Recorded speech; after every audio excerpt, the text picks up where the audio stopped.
My name is Moshe. I'm coming to you from Israel and Galilee.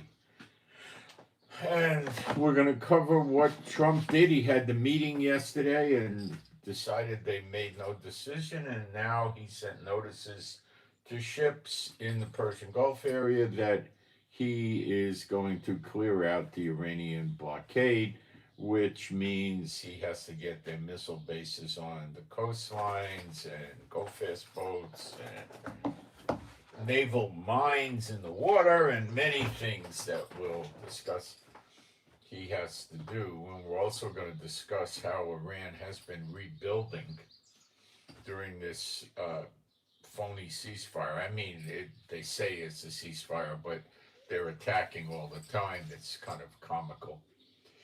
And then we're going to talk about uh, the Bibles and the translations. Now, we're going to talk about the King James. We're going to talk about the Masoretic Hebrew text. We're going to talk about something called the Old Greek. And we're going to talk about the Codex Vaticanus. Now, some of you right away are going to say, oh, the Vatican, what is he doing? No, the word Vaticanus, which, means a seer or a prophet, is something that the Catholics stole with the Vatican. The Codex Vaticanus is a Latin word. I doubt they pronounce it Codex Vaticanus, but however they pronounce it, it might be Codex Vaticanus. I don't have any idea. But Latin's a dead language. We don't hear it pronounced. You ever hear anybody on TV doing Latin? Now, when you talk about Rome, they were using Latin. Okay, as far as I could recall, they were, they weren't speaking Italian like they do in Rome, Italy today. But moving along, that was a Romance language. Italy came far later. At 400, what they call CE, or I'll call it AD, there was no Catholic Church. At around 300, 350 AD, Constantine started a political church, but it had nothing to do with popery, with nuns, with the Vatican. None of that. Okay, nothing. It didn't exist. Okay, uh, and this Codex Vaticanus was constructed by Christians at that time, 400 AD. Okay, now be advised that the earliest or the oldest Hebrew manuscript out there today is 900 AD. So this is 500 years closer to the time Yeshua was on earth. Now, that's a half a millennia. That's a big chunk of time, okay? Um, and they were Greek scholars, Christians that were Greek scholars. And what they did is they took the old Septuagint, which is called the Old Greek, abbreviated OG. But I think OG has some sort of modern meaning with young people today. I'm not sure. But it means Old Greek the way I'm using it, okay? And they took the fragments of the Old Testament that was done in Greek going back to about 250 AD. It was called the Septuagint. But you see, we don't have a Septuagint sitting around in a museum or at a university or something that was made in 250 AD. The things fell apart. They were written on you know different kinds of parchment and things like that, right? But pieces of them we found. Sometimes pieces would be this big, they'd be this big, or they could be a whole. They have some, it could be much more. What these guys did is they took all the known pieces and sections of the Old Greek that they could find, and they meticulously transcribed it into a new, well, not a new, it's not new, they copied it into a new work called Codex Vaticanus. Okay, Vaticanus means a seer or a prophet. Codex is a word that comes from trunk of a tree. Now, where do you get paper from? A tree. So you can see how the word evolved into something meaning like a book. So it's really, they're calling it Book of Prophets. Now, it's a whole Old Testament, but there's a lot of prophets in there, okay? We call the minor prophets and major prophets and stuff, but there was a lot of stuff that David prophesied. Um, Moses and Aaron were prophets. There was a lot of stuff going on. Elijah was in there, Nathan, a lot of it, okay? Solomon, basically, I would say he was prophesying in a way. I think he probably was, but he was doing a lot of wisdom stuff. But maybe he wasn't. But anyway, so that's why they called it that, okay? So it really would mean Book of Prophets, and it has zero to do with a church called the Catholic Church that did not exist at the time this was constructed. So it is impossible for this work to have been done by Catholic Church. And the Constantine Church was so immature and screwed up, and they didn't do this. This was Christians, believers of Yeshua back then, that there was no real church back then, okay? And I mean, they had just started the Constantine Church in Constantinople. Now, where did they do this work? That's something that can be disputed. Some people think it was done in Alexandria, Egypt. Others think it was done in Caesarea, Israel, which is where Netanyahu lived. It's got golf courses today and stuff like that. It's still there. It's still called Caesarea. It's in Israel. You can go there. You can have a shawarma or a falafel there. You could move there. It's in Israel.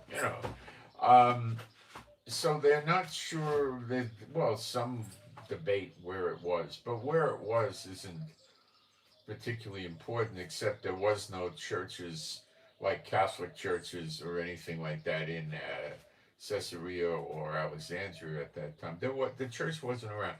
So the word is Codex Vaticanus is very confusing because it makes you think it's a Vatican thing. It's not, okay?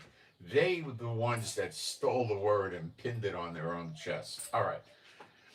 So they took the old Septuagint and they put it, there were so many fragments around that they had back then. They compiled it into a new work, but it was meticulously copied from the fragments. Okay? In Greek. So what I'm going to show you today is we're going to take this Codex Vaticanus, which is essentially the oldest Old Testament manuscript we can get our hands on. Okay? It's the source of this is from 250 BC. So when you look at the oldest Hebrew manuscript today, which is 900 AD, this is a millennium older. In other words, it's less time for them to mess with it. Do I think the Masoretes messed with the Hebrew Old Testament? You bet. Okay. This stems back before, it's a Greek Old Testament before Yeshua came to earth. So Pharisees, Sadducees, rabbis, and whatnot didn't have an axe to grind. Yeshua hadn't come. They didn't know anything of. They knew there would be a Mashiach, but they didn't know it was Yeshua. They didn't get it. Okay. After he came, they started doing cover up to blot it out. That's what they did. Okay, so this is probably the best we're gonna get nowadays for the Old Testament. Now, it's possible that when Jeremiah put the tabernacle in Mount Nebo in the cave and sealed it up until the Lord shows mercy to Israel, which is going to be any hour now or any day now, it's right at the door, that it says in 2nd Maccabees 2, chapter 2, this is the only time you're going to hear me use the Apocrypha. It's considered extremely accurate historically, 2nd Maccabees. It says that Jeremiah put in there the real tabernacle and the altar of incense and something else. What else? What's the other thing he put in?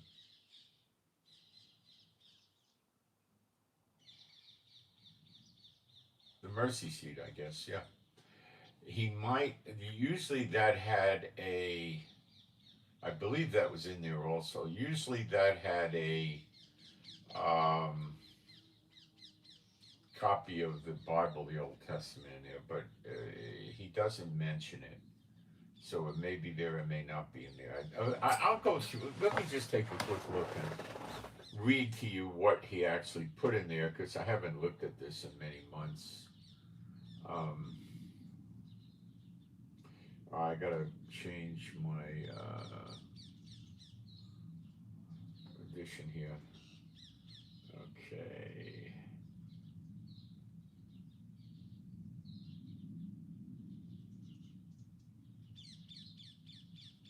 Okay.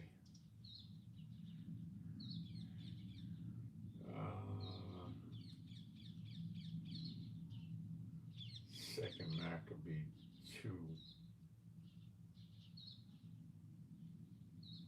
All right. I'll read it to you. 2nd Maccabees 2, verse 1. It is also found in the records, you see, that Jeremiah, the prophet, it's historically accurate, this thing, okay? This book, okay? The prophet commanded them that were carried away to take of the fire as it hath been signified. Now, did he keep the fire in there, and is Lord keeping that fire alive today? We don't know. And how that the prophet, having given them the law, charged them not to forget the commandments of the Lord, and that they should not err, E-R-R, error, in their minds when they see images of silver and gold with their ornaments, and with other such speeches exhorted he them that the law should not depart from their hearts. It was also contained in the same writing that the prophet, being warned of God, commanded the tabernacle and the ark to go with him as he went forth into the mountain where Moses climbed up and saw the inheritance of God. The inheritance is what we inherit from, what we get, okay? And when Jeremiah came thither, he found an hollow cave where he laid the tabernacle and the ark and the altar of incense, and so stopped the door. And some of those that followed him came to mark the way, but they could not find it. Which when Jeremiah perceived, he blamed them, saying, as for that place, it shall be unknown until the time that God gather his people again together and receive them in unto mercy. That's the next great Exodus. Then shall the Lord show them these things, and the glory of the Lord shall appear. That's Michael. That's the angel that was with Moses and Aaron in the wilderness, and met them at the mercy seat in the tabernacle. And the cloud also, as it was showed unto Moses, showed unto Moses, and as when Solomon desired that the place might be honorably sanctified. That's when the glory of God went in to the temple that Solomon built and, you know, sanctified it, and it was done with the glory cloud. They couldn't see him per se, and then he went out. He didn't stay there. He didn't live there. He'll be living in the next temple, though. He'll be residing there all the time. It was also declared that he, being wise, offered the sacrifice of dedication and the finishing of the temple, and is where Moses prayed unto the Lord. The fire came down from heaven and consumed the sacrifice. The sacrifices, even so prayed Solomon also. And the fire came down from heaven and consumed the burnt offerings. And okay, so anyway, so I was correct, although I wanted to double check that it was the tabernacle, the ark, and the altar of incense.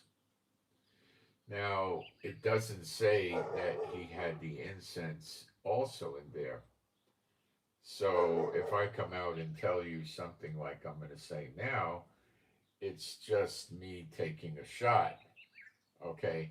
It doesn't really mean that it has to be true. He may have put some incense in there also, because we might not have the ingredients for the incense.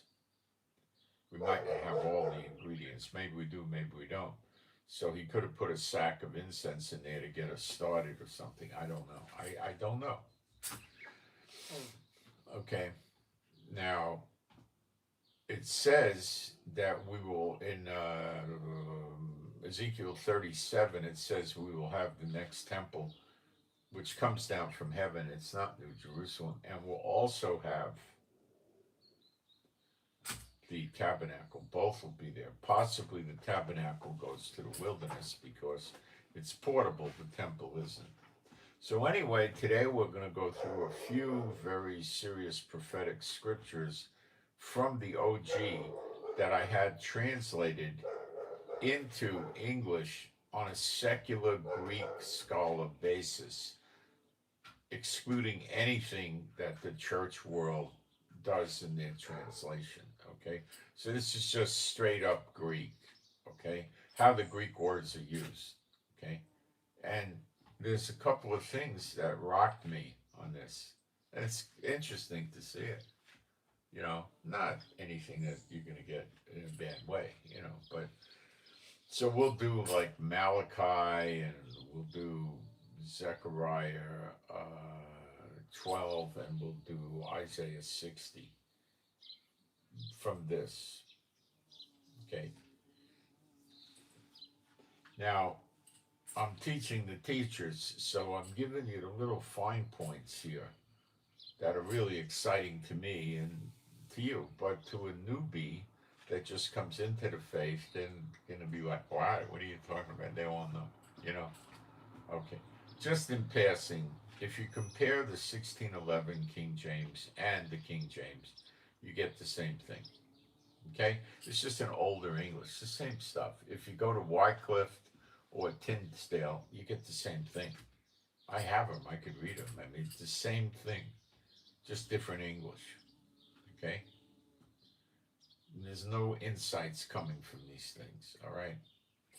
Okay, so what I'm going to do now, because people had a chance to come in, I'm going to jump into the live stream and put a post up in there, a real quick one, and make sure we got a live stream.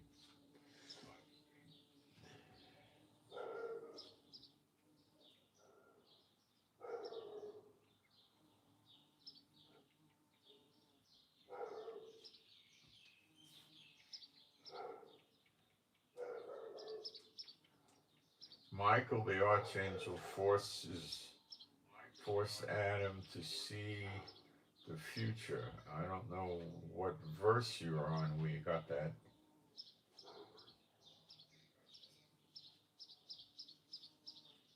Do you have a Bible verse that says that?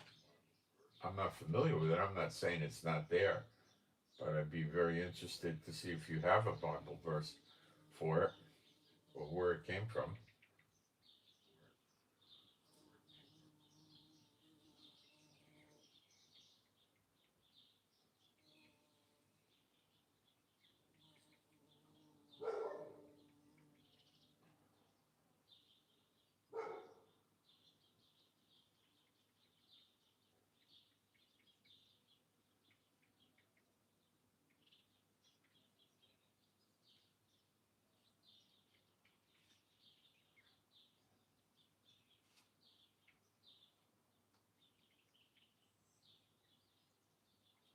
Let me do a typo check.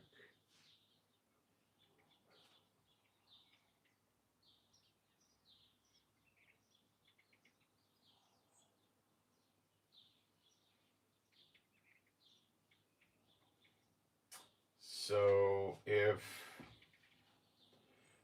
somebody posts something like this, Michael the archangel forced Adam to see the future, and you don't come up with a scripture, I don't know why you're putting stuff like that up there.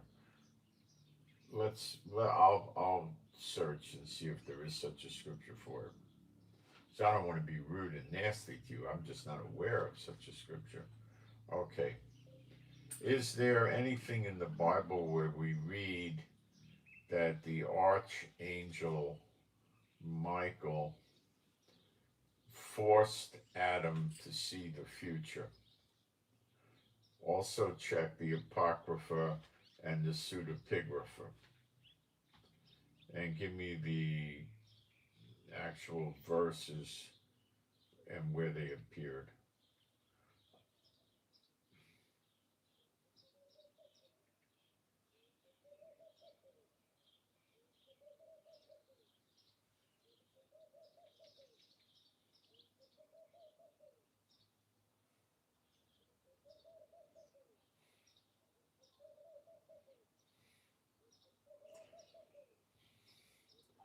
Pseudepigrapha is a nightmare to spell.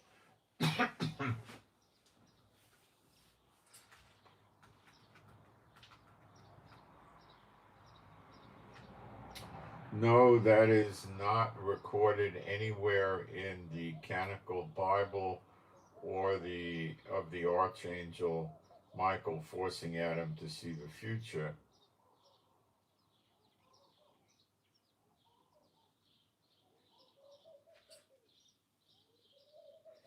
It says I am probably referring to a highly famous scene from classical English literature or an adjacent theme from Jewish pseudepigrapher. When we look into the Apocrypha and pseudepigrapha, we find that while the archangel Michael interacts with Adam extensively regarding his death and burial, he does not force him to see a vision of the future. Instead, that specific um,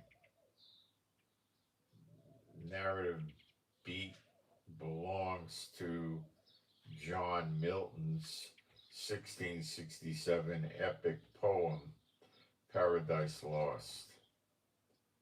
Okay, so this is not a Bible verse that this person put up. Okay, so it's not even, if it was pseudepigrapha or apocrypha, I could, understand that, but this is just not. This is from a secular book. Oh, let's see. He quotes it. Okay, he came out and said what he's got here. It's not scripture. It's from the poem. Yeah, he said the same thing.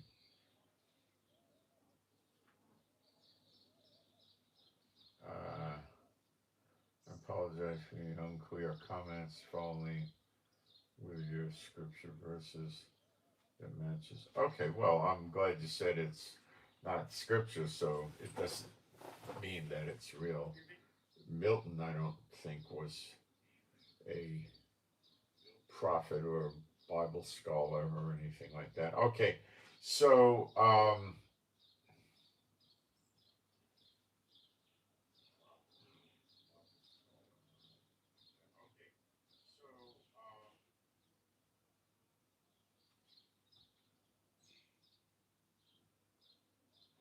right, I'm going to do some praise now, being a Bible believing site. Old and New Testament, but I can't. I have no control over who joins in and who doesn't. There is no God like Jehovah. There is no God like Jehovah. There is no God like Jehovah. There is no God like Jehovah. There is no God like Jehovah. There is no God like Jehovah. There is no God like Jehovah. There is no Messiah like Yeshua. There is no Messiah like Yeshua. There is no Messiah like Yeshua. There is no Messiah like Yeshua. There is no Messiah like Yeshua.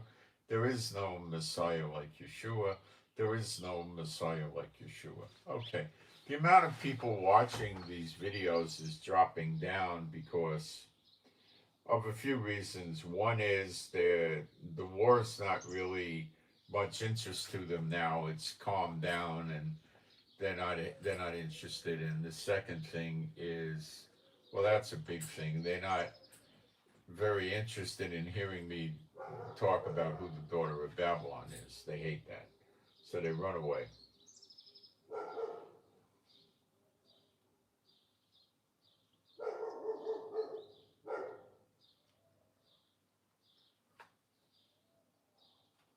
Okay?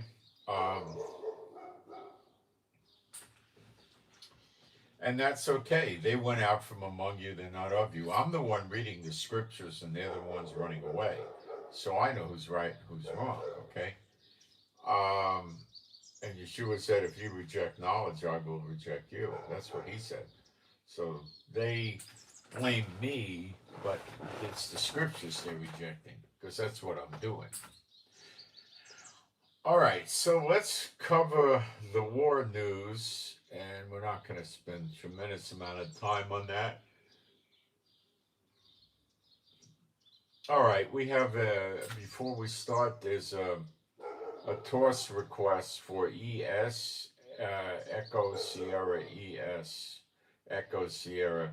The request is for some endless salad and the whole enchilada on ES, okay? TORS ES with endless salad and the whole enchilada, okay? In other words, extreme spiritual warfare.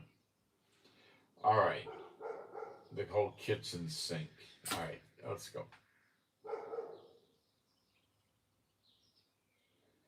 The head of the National Security and Foreign Policy Committee in the Iranian parliament refers to the status of negotiations with the U.S. At the moment, the only thing we see is hesitation and instability on the part of the Americans, and the confusion felt by the American president, which has reached a dead end. The whole world sees that he has no choice but to yield to the will of the Iranian nation. If someone wants to get out of this deadlock, they must also have the authority to make decisions. And what we notice in this lack of authority among the Americans. All right, so he's talking about Trump and the 60-day War Powers Act, and he had his 60 days, and he's not going to get congressional approval, he believes, to light the war up again. So he's sitting there trying to figure out what to do. And this is all true, by the way. But they will see Trump will come out swinging, I believe. You'll see that. The U.S. Treasury Secretary says he seized about $1 billion in crypto assets from Iran. This is interesting. Seizures of crypto is, I don't know how they manage that. They're probably not going to tell us.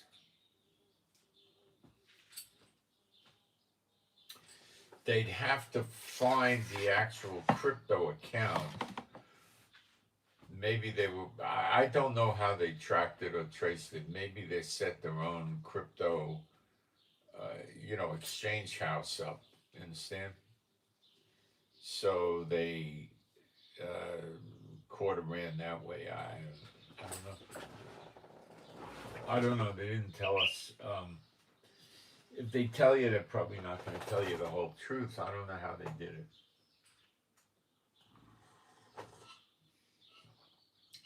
Maybe they were monitoring internet traffic for somebody that was paying the $2 million toll for their ship to go through. That could have been a put-up job, right?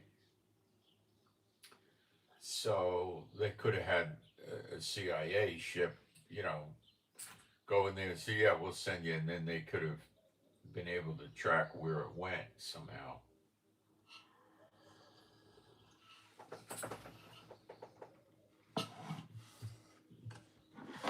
And then they got court orders and grabbed it. But they'd have to do it in a jurisdiction that is America or they cooperate with. I don't know what they did, but okay. I believe they did it. I don't have doubt about that. I don't know how they did it. Okay. All right. So Trump went into the Situation Room, I guess, in the White House, met with the brass, and came out without a decision. No decision was reached. Washington says a ceasefire extension is close but unresolved, with disputes over frozen Iranian funds, Iranian removal of the uranium removal, Hormuz access, and sanctions. That's a lot of disputes. As Tehran rejects key parts of Trump's account. They're not close, okay? If you wanted me to give you a percentage, at best, they're 10-15% of the way there. I mean, that's maybe 5%. They're very far away. They are managing to get oil prices down. Let's check oil prices today. The gold and the silver is, the gold's in the 4,500 range, and the silver's in the $75. It's not going very far anywhere. The people that are in for the quick kill and speculation aren't looking at the gold right now. They're looking at the oil because it's thought by them, perhaps correctly as well, that the oil can go up double, triple, quadruple, quintuple. It can really multiply. And, if they've got, $100,000 to put in, they could walk away with several $1,000,000. And that's what they're looking for. So they could move to a Polynesian island and drink Mai Tais out of a coconut shell. Sounds nice, except I don't care for the Mai. I'd rather have the um, coconut water inside the coconut shell without the booze. All right, so we were going to do oil prices. So the way I get oil prices is oilprices.com.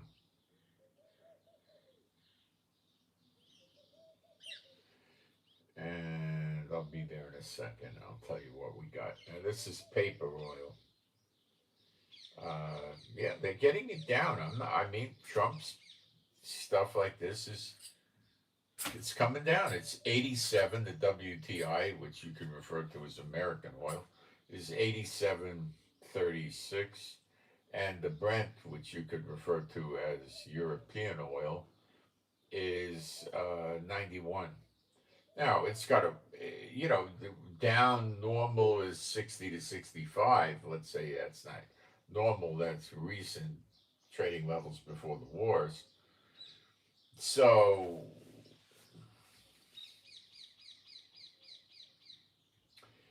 it's better than 115. It's making a difference. Okay. Now, as I said, the American Navy issued a letter to shipping. Probably a lot of the ships still stuck in the Persian Gulf and other ships, who knows, and said, I'll get it. I'll get to that with more precise terms, what it said in a moment. Okay.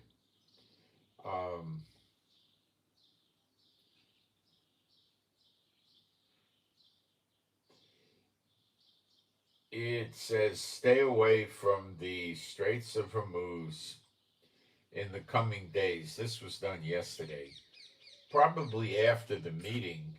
I'm guessing after the meeting where they couldn't reach a decision. Because the United States is going to begin an operation to clear the barricade coming from Iran.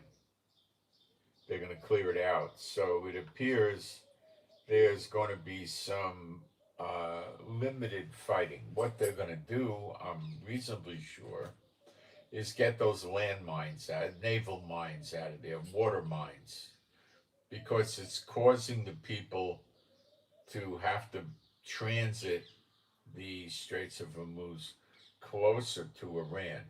It's pushing them away from, UAE, Oman, that side of the Persian Gulf, and shoving them up north, you might say, closer to Iran. So it makes it easier for Iran to attack them with missiles and drones. Pretty simple to understand, right? Okay. So what America's going to do is basically got, as I see it, threefold deal. They've got to get a minesweeper boat in there and protect it to remove the Iranian naval mines. Now, they might get mad and start firing at that minesweeper. They might send go-fast boats after it, like 25 of them or 50, I don't think they're going to make a big concerted effort because America's got access to a lot of minesweepers, so they just keep getting a new one. But, so you might see them do nothing. You just put up with it. I don't know. So the minesweepers got to go, but there might not be that many mines. It might just be 15 or 20. You don't need a lot to scare the daylights out of the shipping industry. Okay? Now, the mine could kill the crew. The mines typically are going to come up from under the water. The ship's got a magnetic signature, and the mine is constantly probing for something like that. A big metal object comes over the mine's going to blow up from below the waterline, and the force is going to come up under the boat, and it could crack the boat. In which case, the hull, if it cracks the hull, it could be this way, whatever, right? Hey. Cracks the hull, the boat's going to sink in seconds, and they may not get off the boat. Okay?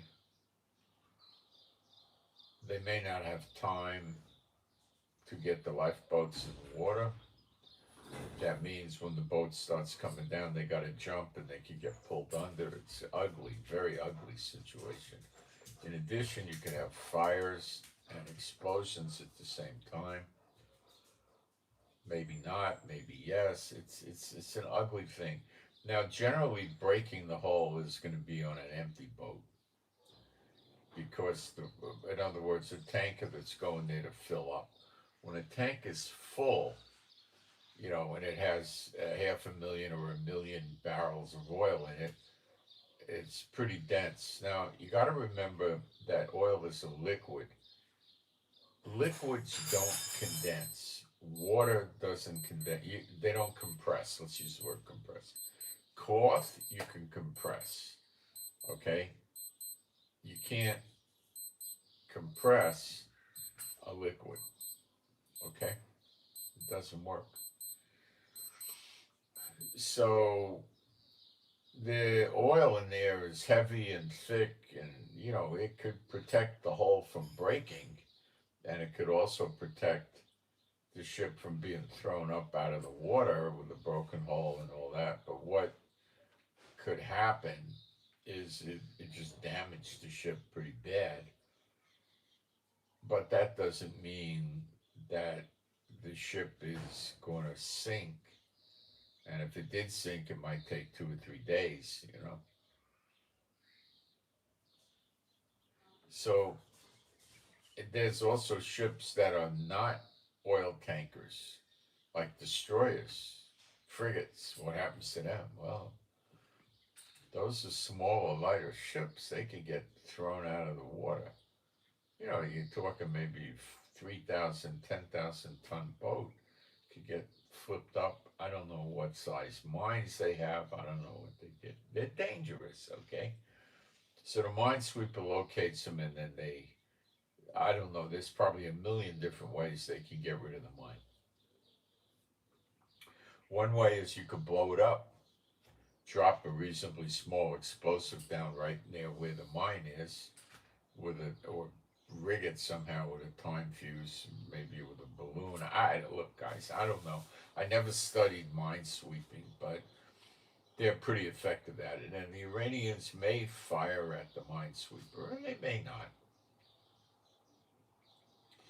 There's definitely going to be 1 or 2 destroyers with the minesweeper. So they're going to get rid of the naval mines. Next, what are they going to get rid of? They got to attack the coastal installations on Iran's coast, different islands maybe, where they have anti-ship missiles, other missiles, drones, maybe artillery, I don't know, to attack ships, okay?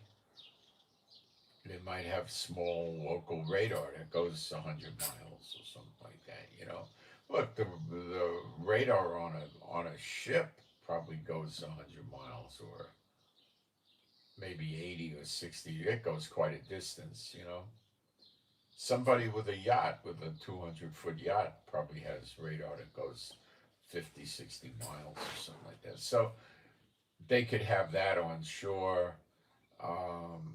But that would be blown up how? Combo job, but basically aircraft bombing. Okay, um, they might fire missiles at it, but predominantly it's going to be bombing.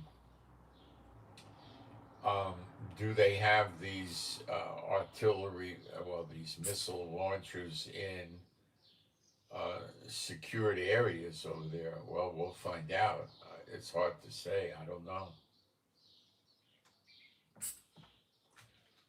Um, America, I believe, will get to them.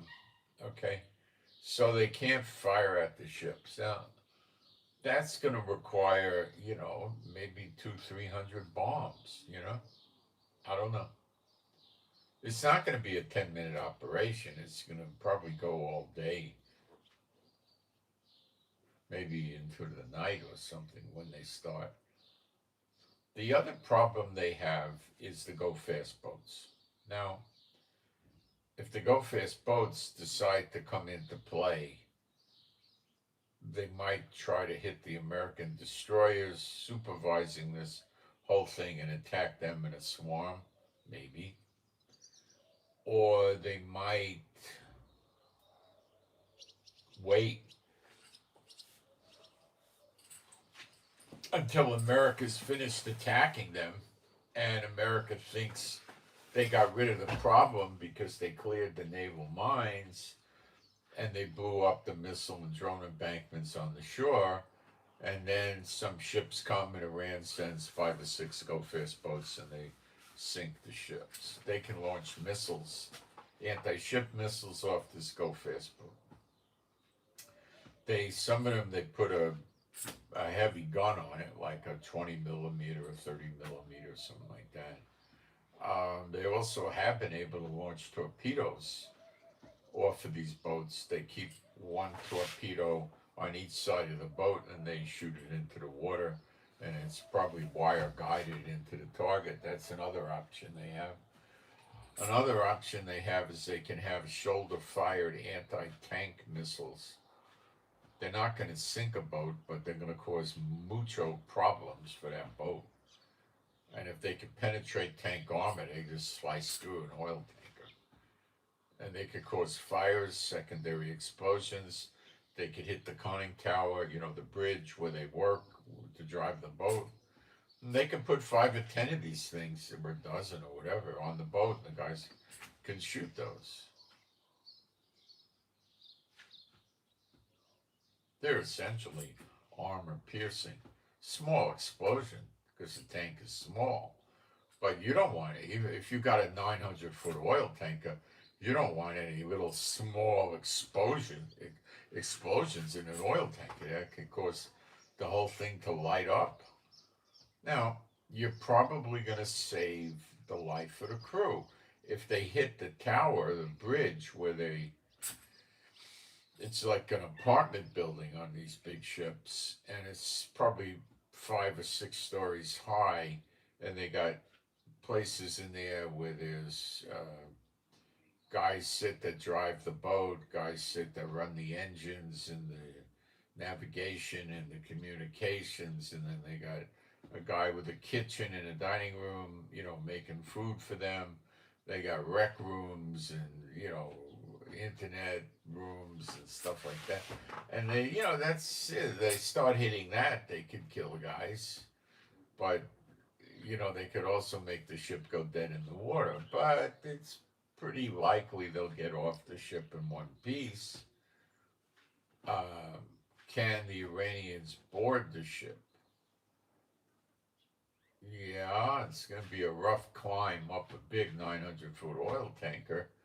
You might have a water line that's 50, 60 feet up, probably at least 35, 30, 40 feet. It's a big climb. I don't know what they'll do, but probably throw a rope with a grappling hook up there and then just shimmy up the rope. Pretty dangerous if you fall, but okay, so is that an aggressive? Yeah, that's aggression. Okay. Will Iran respond to it? Well, I give it a 50-50, really. They're going to lose face. They're not going to have any control. over the internet or anything like that. Over the internet, over the Persian Gulf anymore. They might go back at America. I don't know. Let's see what happens.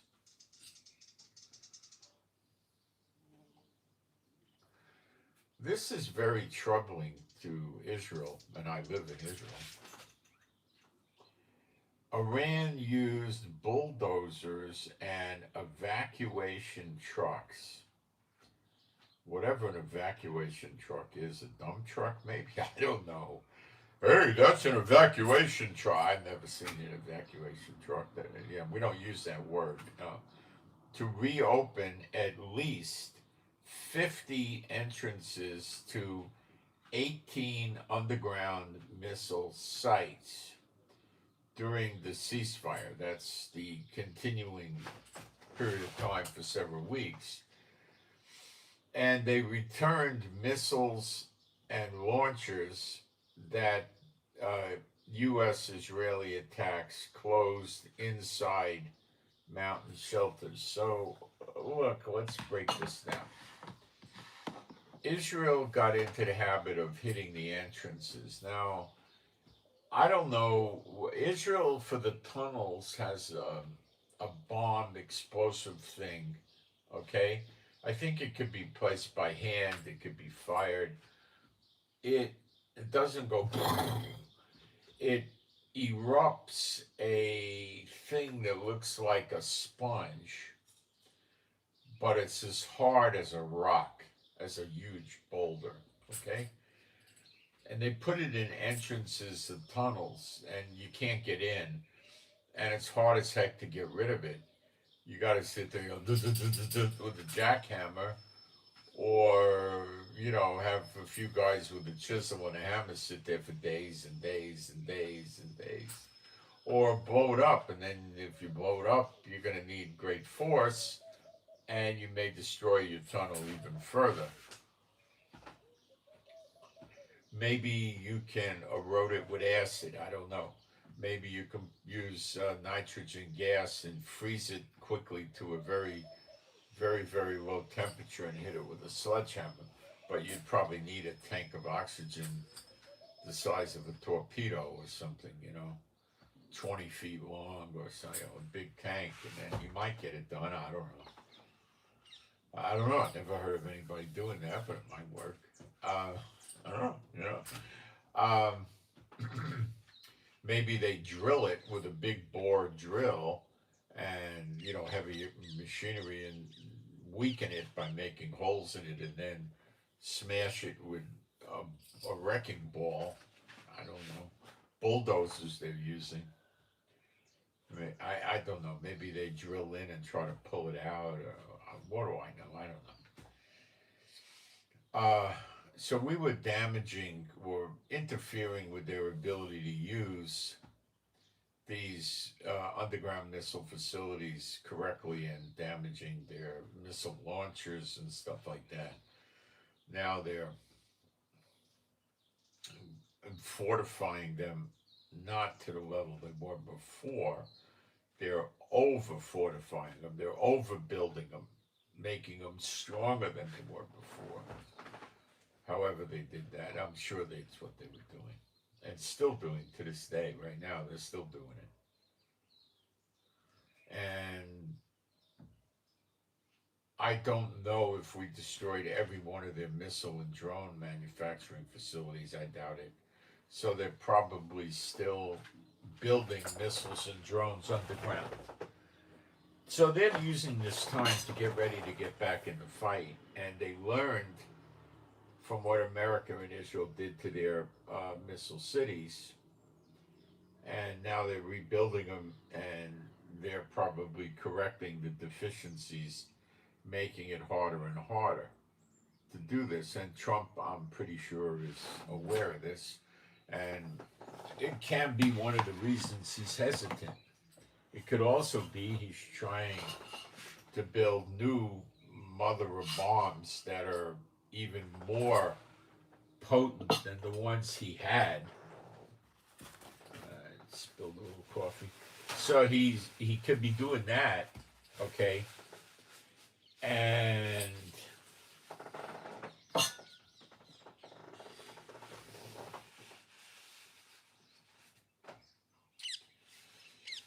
he might be trying to build an inventory of 100 or 200 of these things, which is going to cost a lot of money. But like I said, this is something Trump would do because he sees it as a path to get rid of the Iranians and grab the oil, which prophetically it's not going to happen. Okay, but Trump believes in Bible prophecy as much as you believe in listening to Mickey Mouse. And when he talks, you think Mickey Mouse speaks the truth. It's that, and he has no comprehension or use for Bible prophecy. He doesn't believe it one bit.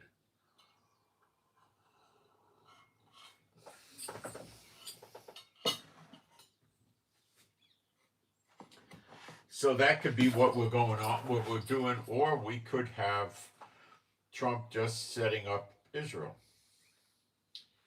like Biden did with Netanyahu with October 7th, and it could be very much the same thing. And Iran builds himself up, and then he says, "I'm out of here.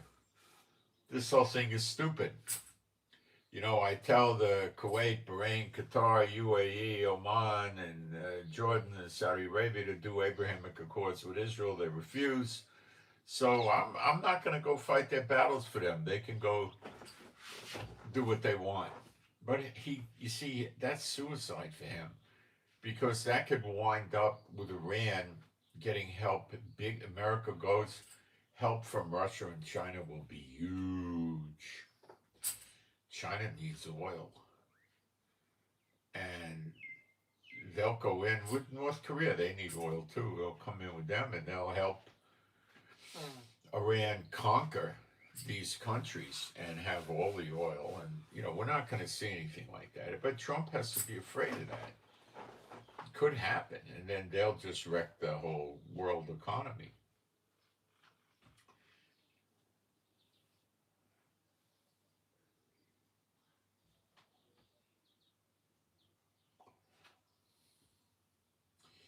Trump never got rid of Hamas. How many times did he threaten he would kill Hamas if they wouldn't disarm and stop trying to run Gaza? Now they're using mortars in firing them from the tents. They got these places where they're living in tents, and they're putting on, the Hamas is wearing civilian clothes, and they're firing mortars. Look, you can make mortars. They're like stovepipe devices, and I don't know where they're getting them. They might have had mortars that were never destroyed. They could have had 20 or 50, I don't know. And they could have had some cases of mortar shells that they found that never got destroyed, so now they're using them. See, Trump never killed Hamas. Trump is not, he says he's going to do a lot of things and he never does them. So his credibility in the world is very low.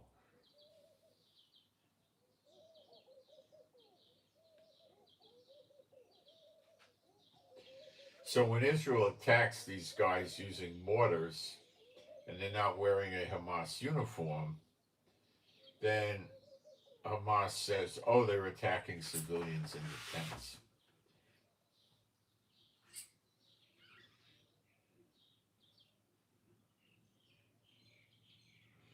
Don't be surprised if Trump stabs Israel in the back, okay? Prophetically, it says they will do evil in our sight. In Jeremiah 50:51. So you're going to see stuff, okay, from them. All right? Didn't say Trump, I said America. That's who's going to do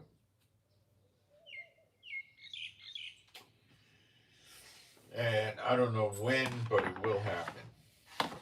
Not going to take a long time.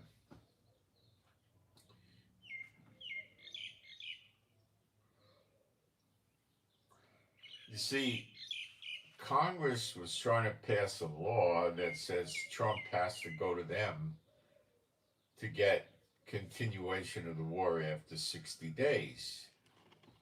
But they never had enough votes to pass it, and if they did, Trump could veto it, and they by far don't have enough votes to get, I think, the 2/3 majority in both houses to override the veto. So Trump the problem that Trump has is not in that area.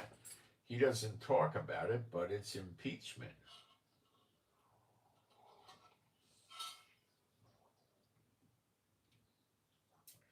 They might realize they can't get this passed because he's going to veto them, and then they just do an impeachment and get rid of him. Then they got Vance to deal with.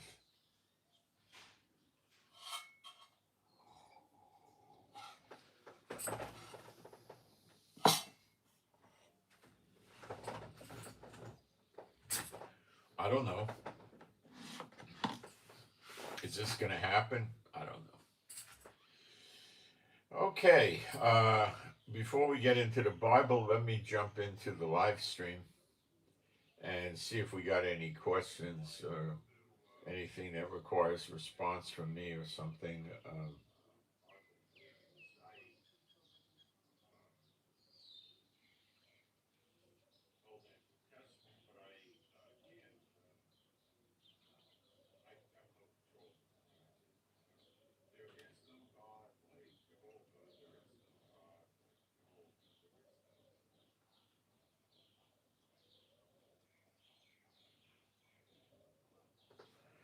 Um,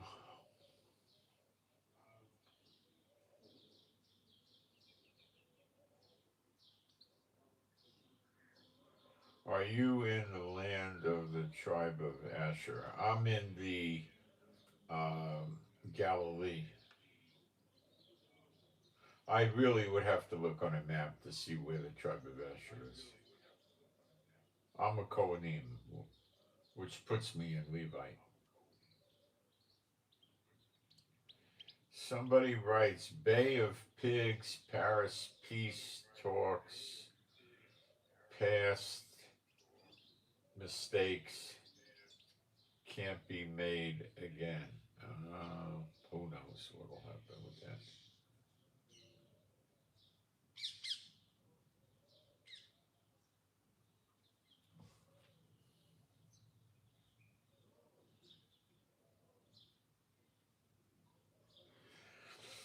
All right. So we're going to watch. I'll keep reporting what's going on. Social media in Israel is rather quiet. We're not picking up a lot. We're on rather high alert. We're fighting in Lebanon constantly, but they're not doing a lot to attack us. They're hitting Metula and Kiryat Shmona, two cities right at the border with Lebanon. They're able to hit them, and there's an active fight going on, but it's not doing a whole lot to damage Israel, other than right up near their border, and it's not even doing that much over there. But there are hits taking place or attempts. Yesterday, I heard a plane hauling. I mean, he didn't break the sound barrier. Years ago, when I was living here, they were allowed to break the sound barrier, and we'd hear it all day. When they break the sound barrier, what it does normally is it rattles things on your desk and your dishes that are stacked rattle, windows move around, doors might move around, and you hear a boom. Okay, you get used to it very quick. It's not the same kind of boom you would hear from a bomb or a big missile, nothing like that. And you hear the jet with it, so you know it's a jet. But they tried to avoid that at great length now. But this jet was low, and he was hauling just under the breaking the sound barrier. So he was probably going 650, 700 miles an hour. And he was hauling low. And when they haul low at speeds like that, there's a reason for it. And I think he was probably in a hurry to get to Lebanon, which would only be a few, or it could be a woman. They got women pilots. It could have just a few seconds from where I am to get up to Lebanon when you're going at that rate of speed. If you get in the car, it's 45 minutes, an hour. But if you're going to haul in a fast moving fighter jet, it's going to be seconds. So I don't know what happened up there. But we do not have constant aircraft overhead, which would be the case if we were being attacked, because the aircraft can take down a lot of things, okay? Um, Drones especially. So on alert, yeah, but we're not really engaging in that stuff. Okay, so we just got to see what happens. Iran may be just saying, we've got the, okay, this is Iran talking. We have to fortify our missile sites that are underground, built into the mountains, so that the Americans and the Israelis can't hurt them. And they may have done that. And I don't know how, but they may have done that. And then their thinking is, we'll just keep pounding them with missiles, wearing out their missile defense systems and creating damage. And Trump will throw the towel in, and we're going to get what we want out of Trump, which is going to be no sanctions, war reparations. We control the Persian Gulf. We control the internet cables. We this, we that. That stupid stuff. Okay. Iran is Elam in the Bible, in Jeremiah 34 to the end of the chapter. It gets destroyed. It gets busted up so bad they all have to scatter into every nation of the world, and then the sword follows them and they get cut off. If Trump blows out their electricity and blows out their water desalinators, that prophecy will come to pass. And he has threatened to do that. He just has to get mad enough to do it, and that's it. Prophecy fulfilled very quickly. Okay? All right. Prophecy always gets fulfilled. It comes. It all comes. All right. Let's get into Bible working here. So we're going to work in the Old Greek.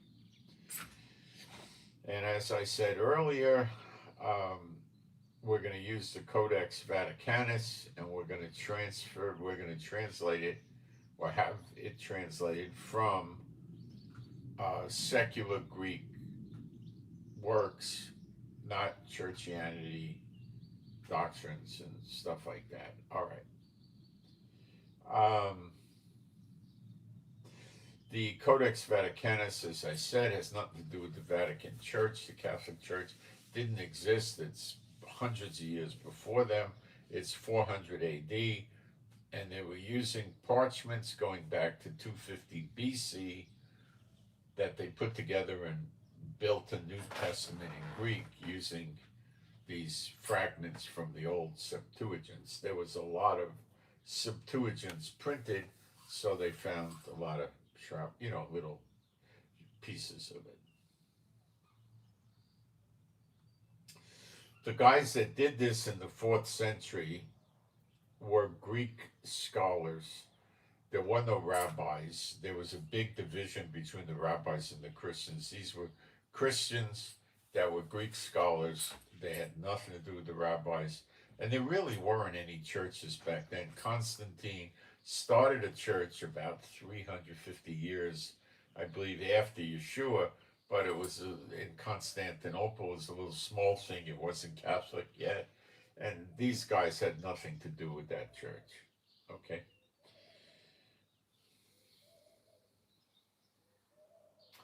Somebody would have paid them, and they would have had to get organized someplace, that's for sure. It was done either in Alexandria, Egypt, or Caesarea, Israel, is the thought.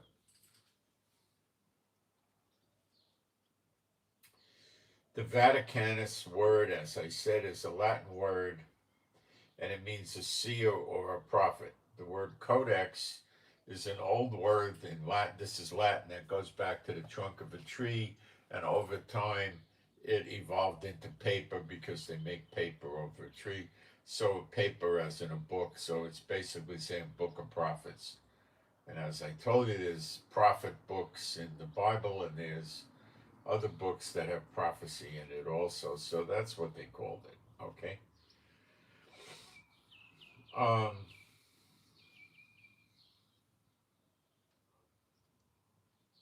And as I told you, the oldest Hebrew Bible, Old Testament, of course, goes back to 900 AD. And then from 900 AD, I think you jump up to 1100 AD. So this is a half a millennia um,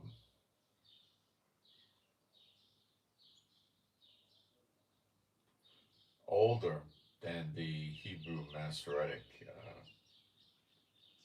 text. And it comes from 250 AD, BC, Septuagint fragments. So you put that together with the 400 AD, it's more than a millennium older than the Masoretic text. Now, I want to get you guys a definition of Masoretic or Masoret.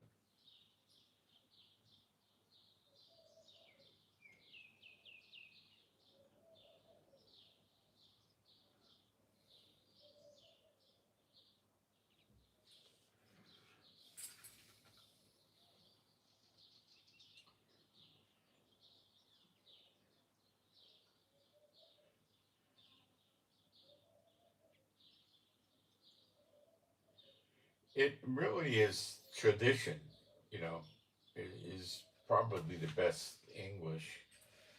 Um, the root is dealing with things like handing over.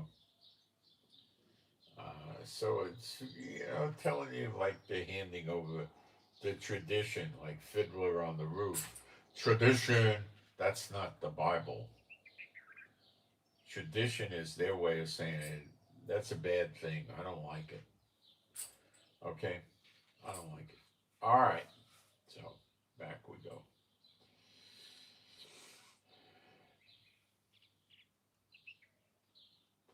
Let us do Zechariah 12, coming from these fragments put into the Codex Vaticanus, translated by the machine, by AI, using just scholars, Greek scholarly works, okay?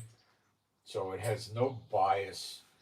I specifically told it no bias based on what the church world commonly believes or practices or uses. So it's a completely pure translation. It's not messed up. Okay. The utterance of the, this is verse 1, Zechariah 12:1. The utterance of the Lord over Israel. Now, they don't use Jehovah and that stuff. So, we'll just go with it for that. But it would be, I mean, I could add it, the utterance of the word of Jehovah over Israel. Jehovah who spreads out the sky and lays the bedrock of the land and fashions the breath of mankind within him, says, Look, I am making Jerusalem a shaking threshold of panic for the surrounding nations. Now, there we go. What freaking clarity. It's the surrounding nations that lay us in the siege. The King James confuses you and it makes you think the whole earth is coming. It's not. It's the nations surrounding us. Okay? If it was the whole earth and they all get destroyed, it wouldn't be anybody to be in the Gog and Magog thing 70 years later.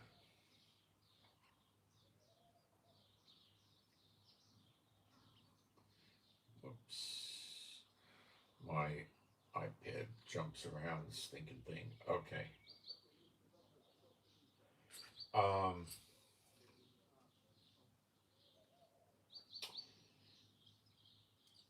it says, Look, I am making Jerusalem a shaking threshold of panic. The people are going to be trembling. How about that? for all the surrounding nations, and this will also be upon Judah during the siege against Jerusalem. So they're going to be shaking in Judah too. I doubt we will, but they will.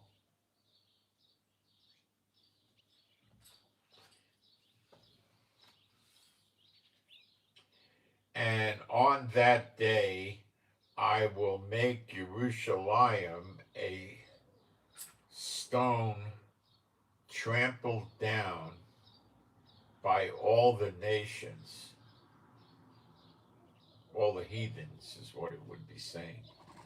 Everyone, but it's the heathen nations.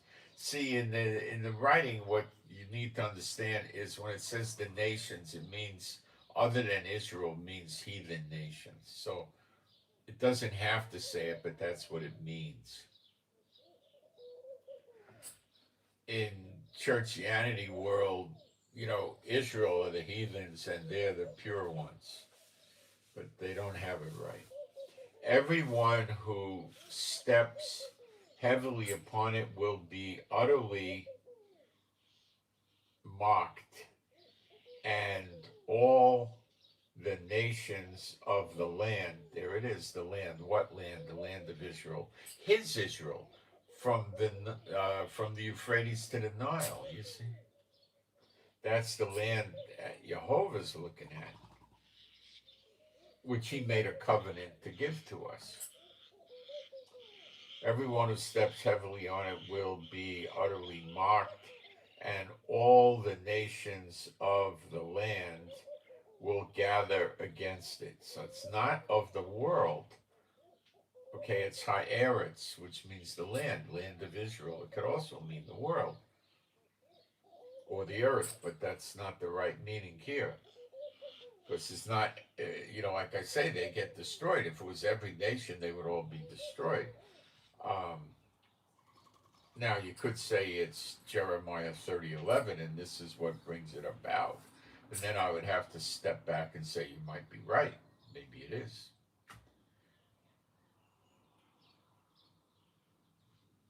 But I don't know. Maybe it isn't. I don't know. The implication is strong that this means the nations surrounding Israel. Very strong.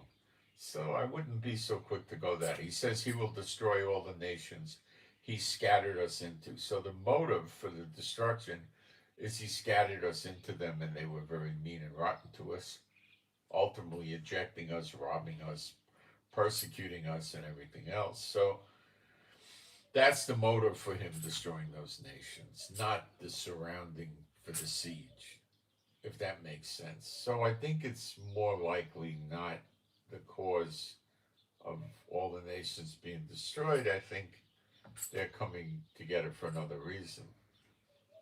Also, these people that are no, that's different. Okay. On that day, says the Lord Almighty, I will strike every horse with panic and its rider with madness, but I will keep my eyes wide open over the house of Judah. Keep his eyes wide open. Imagine that, huh? We don't read that in the other translations. Nah. If you have your eyes wide open, his face is turned towards Israel, and that's a very, very, very good thing. While I strike all the horses of the nations with blindness. Now, he's not striking all the nation, every horse in the whole world with blindness, is he? No, the ones that are surrounding us in the siege, it's localized, okay? Verse 5, and it's easier to see it here than in King James.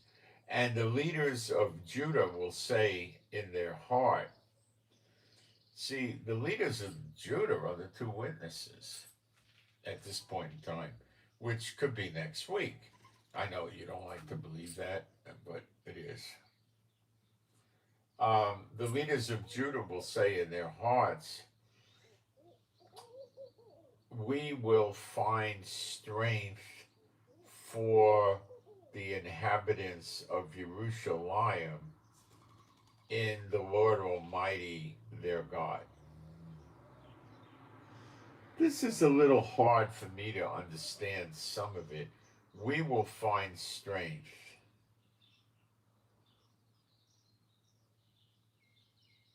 Maybe they're going to get strength from these people. I don't know. But it does say the inhabitants of Jerusalem. There's a lot of believers there in the Lord Almighty, their God. So that at this point, there's a lot of believers in Jerusalem, which is not the case today, as far as I can tell you. And I live in Israel. I haven't been to Jerusalem in ages, but I live here. And I would hear about it, if there was anything like that. On that day, my wife goes there. She doesn't know anything about that. On that day, I will make the leaders of Judah. See, we're Judah now. The ones that are here are, basically Levi and Judah, a little Benjamin maybe. I mean, a little Benjamin, not maybe a little, but that's who's here now. And he calls the land Judah and Jerusalem. And Jerusalem is in Judah, so okay. On that day, that's the day of vengeance, which is in between day of recompenses and year of recompenses and year of redemption. And we're in the recompenses stage right now. I would say since August 10th, 2023. That's when the Lord told me we're in recompenses. On that day, I will make the leaders of Judah like a fire pot among the logs of wood, and like a burning torch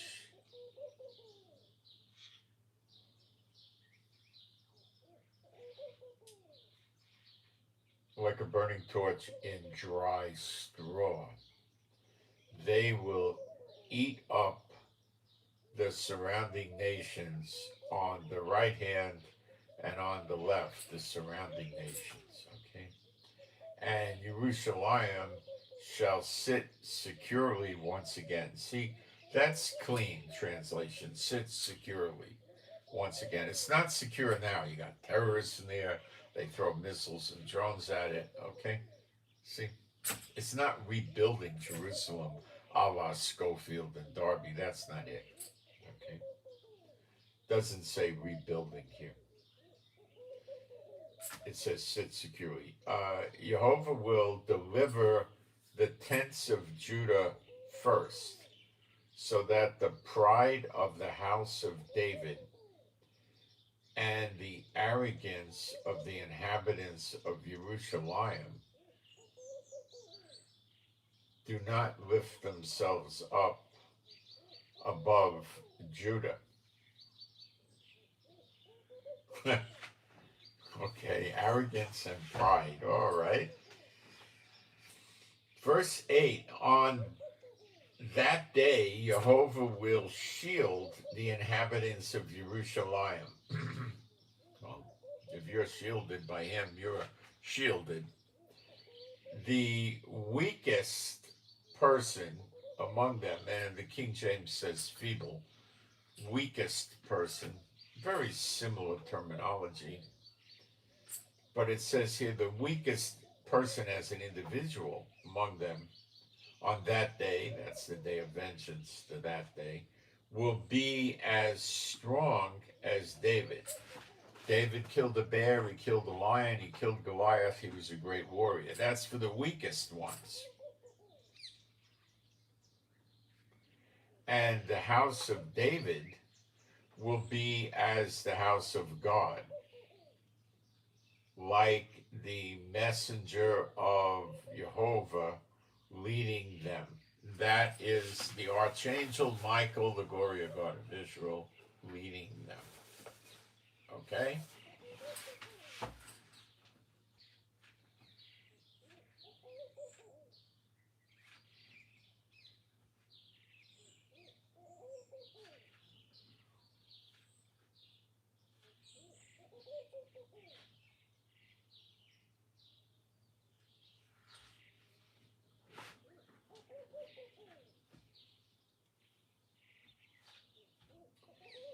So that's the house of David's going to be like the glory of God of Israel, who killed like 140,000 people in one day, or 180,000, some number like that. Will be as the house of God, like the messenger of the Lord. Will be strong as David, and the house of David will be as the house of God, like the messenger of the Lord leading them. Verse 9, and on that day of vengeance, I will actively seek to destroy the nations that advance. I would say the word advanced with a D at the end, but it just says advance against Jerusalem. That's fine. Now, verse 10 is interesting. And I will pour out a spirit of favor and compassion. Isn't that's so much clearer than King James? Amazing. Pour out a spirit of favor and compassion upon the house of David and upon the inhabitants of Jerusalem. That's so clear. And now they're believers because he poured his spirit out on them. Then they will look straight at him whom they have insulted and pierced. So much more clarity.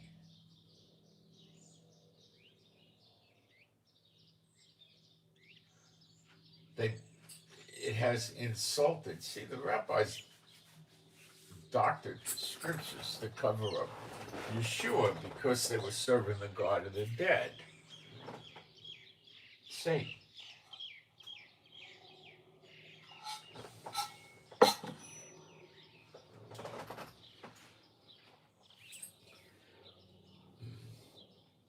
And I will pour out a spirit of favor and compassion upon the house of David and upon the inhabitants of Jerusalem. Then they will look straight at him whom they have insulted and pierced. It says in the King James, look upon. But this has got more clarity. Look straight at him. They're going to see him in the clouds. And they're going to be like, lift up your head, your redemption draweth nigh. Oh, he's in the clouds. That's when the everlasting life comes to the believers only. And they will strike their chests in mourning for him. They'll go, oh, yeah, I'm not doing it hard, but, And they will strike their chests with mourning, M-O-U-R-N, not A-M, mourning. For him, as one mourns for a close friend. And they will grieve utterly over him. They're realizing that they have been blaspheming the Messiah all these years, and their predecessors, their family lineage, many generations prior, killed them, had him killed by the Romans. You see, what do they teach in their Talmud, which is not Bible? That Yeshua is not the Messiah, he's not the Son of God, he's not a prophet, he never rose from the dead, and he was a bastard who didn't have a true father. So that's why they're this way. They're saying, oh no, what did we do? Oh, what did we do? What did we do? I can't believe we did this. We really did that. That type of thing.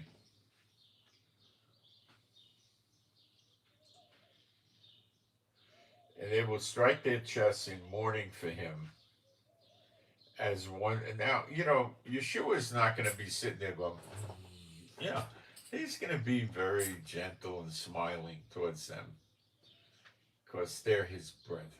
And it's time for them to come home to the faith. They're not going up to heaven yet, but they're coming home to the faith. The punishment's over. Like God says, Ephraim was a pleasant child. That's the 10 tribes. He's such a great God, all these millions of Israelites in the 10 tribes he refers to as a child. He's that great of a God. He's not a human king. He's a godly king. Okay? He can handle millions and millions of children, no problem.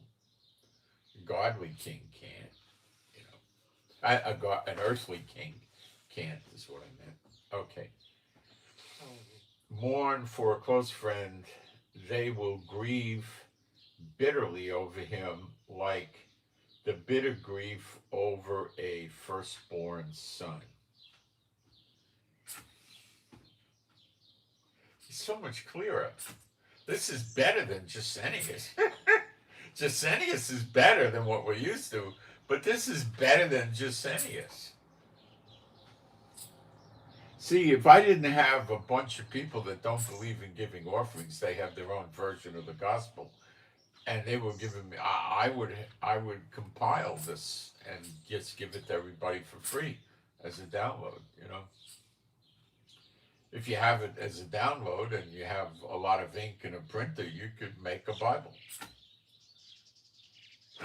You know, on your printer. I mean, it would be an awkward Bible from what you're used to, but I mean, you're not going to really be able to go put it on good Bible paper and leather bind it. That's going to be a big job, you know. So, okay, verse 11. On that day, the mourning in Jerusalem will be massive. Wait till we get to Isaiah 60 if you think this is good. Wait a few minutes. On that day, the mourning in Jerusalem will be massive, like the cutting down of a pomegranate orchard in the valley plain. I never cut a pomegranate orchard down. My wife would know more about that than me. And the entire land will mourn family by family, the family of the house of David by itself, and their women by themselves. They'll separate. See, this is telling us that in the meetings, in the congregations in the future, they'll probably women on one side, men on another, or maybe women up in the back and men down below. That's what the rabbis do, something like that. It gives us a hint of that, I would say. It doesn't definitively mean it'll be that way, but it looks like it'll be that way. Maybe. We'll see. The family of the house of Natan. There's no TH sound in Hebrew. It's a T. So it's Natan. T. Natan. Or you could say Nathan around here. What, you know, when we talk, you go English, say Nathan, you know. Family of the house of Nathan, I'll say Nathan, by itself, and their women by themselves. The family of the house of Levi by itself, and their women by themselves. Maybe just in the morning, Mourning, they separate. Maybe not in the meetings. So we can't say for sure. But it's a look as a possibility. Let's leave it at that. Women by themselves, the family of Simon by itself, and the women by themselves, and the remaining families, every single family by itself, and the women by themselves. See, it's not all the tribes because they're not all here yet. Okay? Now, Natan, I believe, is in Judah. David is in Judah, stuff like that. Okay? And all the remaining families, every single family by itself, and their women by themselves. Okay. That was fun. It should be if you're a serious Bible student. This is solid meat, not for newcomers, but you know, this is gonna repel a lot of people. Broad and wide is the road to destruction, and many find it. Straight and narrow is the real path, and few find it. So the numbers are going to be down for this. I know that.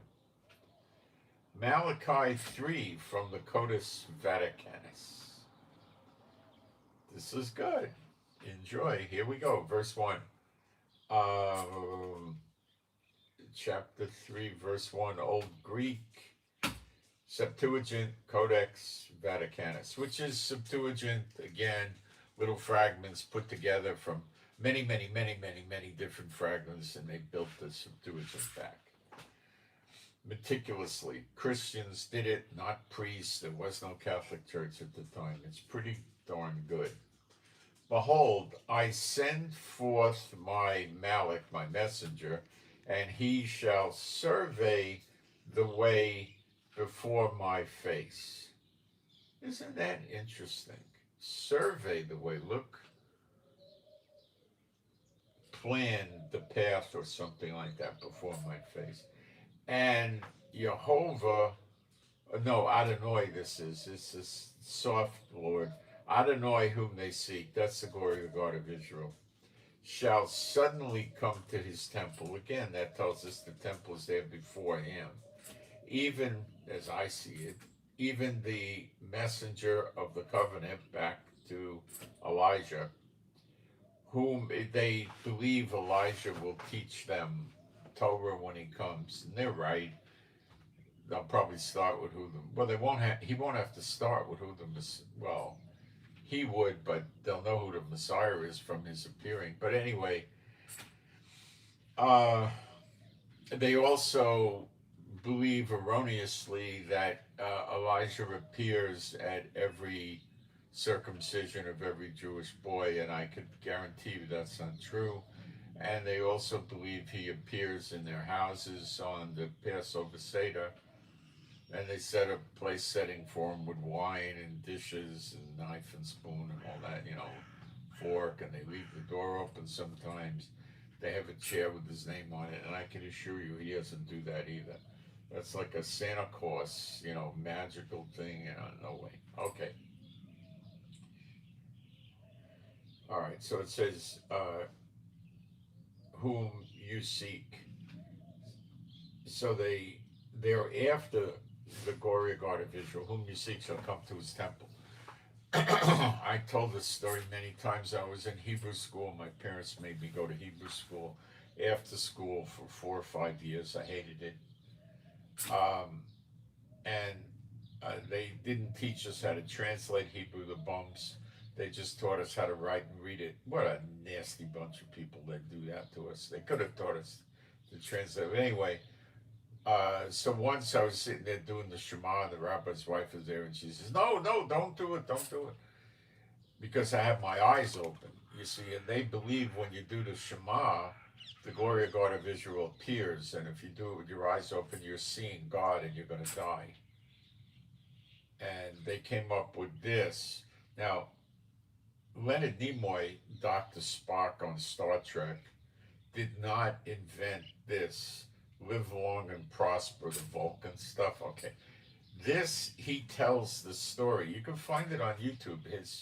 He narrates it. He grew up with a Orthodox, not ultra-Orthodox father, and they taught him that when you go to the synagogue, the people do the Shema usually in a group, and they'll cover their eyes like this. They don't just close. They usually go like that. They can just close, but they usually go like that. Could you go like this? I think so, but I never saw them pull a hat over it. Okay. And they hold their hand up like that, and they believe the glory of God of Israel appears when they do that, but they won't look at it. What a con job, right? So Leonard Nimoy says he was in the synagogue and they were doing that. He told his father, he opened his eyes and there was nobody there. Was Leonard Nimoy lying? No way. He was telling the truth. Okay. There was a lot of Jews in Star Trek. Shatner, Captain Kirk was Jewish, and Leonard Nimoy was, So, what they call it, the Enterprise. They should have called it something like they should have put a Jewish name on it or something. Yeah. All right, let's get real. Whom you seek shall suddenly come to his temple. When even the messenger of the covenant, whom you desire, behold, he shall come. And that's a declarative, like, let my people go, he shall come. Father God Jehovah is saying he's going to come. And he's in Israel now, believe me or not. He's here, waiting for the light to go green. So's Enoch. So is Apostle John. And I'm not sure yet about the anointed prince, probably, but I can't tell you one way or the other yet. Okay, saith the Lord Almighty, and who will endure the day of his entering?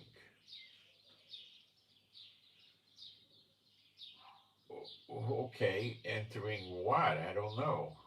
The temple, probably. Or I don't know. Is this the glory of God of Israel? No, I don't believe so. It's Elijah. Who will stand firm in his appearance? For he enters, maybe it just means he comes into Jerusalem, or probably the temple or tabernacle area. For he enters like the fire of a smoke smelting furnace. Well, being one of the two witnesses, what comes out of his mouth? Fire. And like the scrubbing grass of the clothes washers, like the scrubbing grass of the clothes washers. I guess that's when they're rubbing the clothes in a pool of water on something to get the dirt out. Maybe they use some sort of grass to do it. Okay.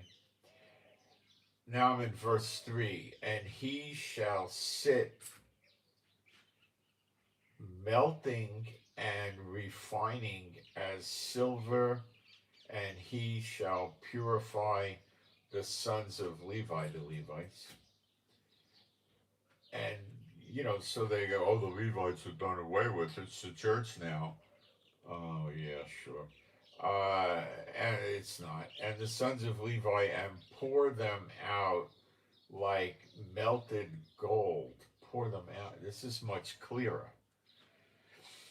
Like melted gold and silver. So he purifies them in a melted cup. This is what they would do. They get all the impurities out, then they pour it in a mold and make a ring or a necklace or something like that, right? And they shall bring to me, the Lord, an offering in righteousness. Again, it's just very clear. They're going to be doing the offerings in righteousness after Elijah cleans them up and gets the impurities out of them. What kind of impurities is he going to get out of them? Well, Kabbalah, Talmud, false teachings, you got it?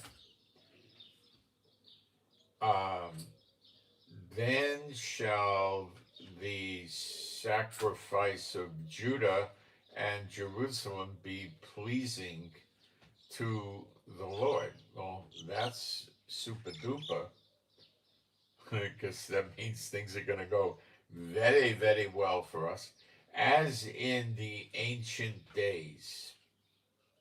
So that'll be like in the ancient days, it was called the blessings of the law. They followed the law, they got the blessings of the Lord. So it's going to be as in the ancient days. So it's going to be like the blessings of the Lord. Got it? Not that hard to get. And as in the former years, and it's similar, and I will bring you near for judgment, and I will be a swift witness against the sorcerers. That's all you witches and Satan worshippers and stuff. I would put them in that category. And against the adulteresses. So he doesn't say adulterers in this. He says adulteresses, against the women. Maybe he's referencing prostitutes that have customers that are married. I'm not sure, but that's what it says. I wouldn't go out and say, well, I'm a male, I could commit adultery, nothing will happen to me. No. Read Galatians 5:19 to 21. That ain't the case at all. You'll be punished severely. And against those who swear falsely by my name, and those who withhold the wages of the hired laborer, and those who oppress the widow, and strike the fatherless, and those who turn aside the stranger, and do not fear me, saith Jehovah Almighty. That's your 2/3 getting cut off in Zechariah 13, verses 8 and 9. Verse 6, Malachi 3, verse 6. For I am Jehovah Elohim, and I have not changed. He doesn't change. And ye, the sons of Jacob, I would say you, the sons of Jacob, have not kept back from the injustices of your fathers. So he's saying you were doing the same junk your fathers were doing. Basically, wait a minute, my iPad decided it was time to jump on me, this stinking thing. I'll get back in a second. I'm in verse 7. You have turned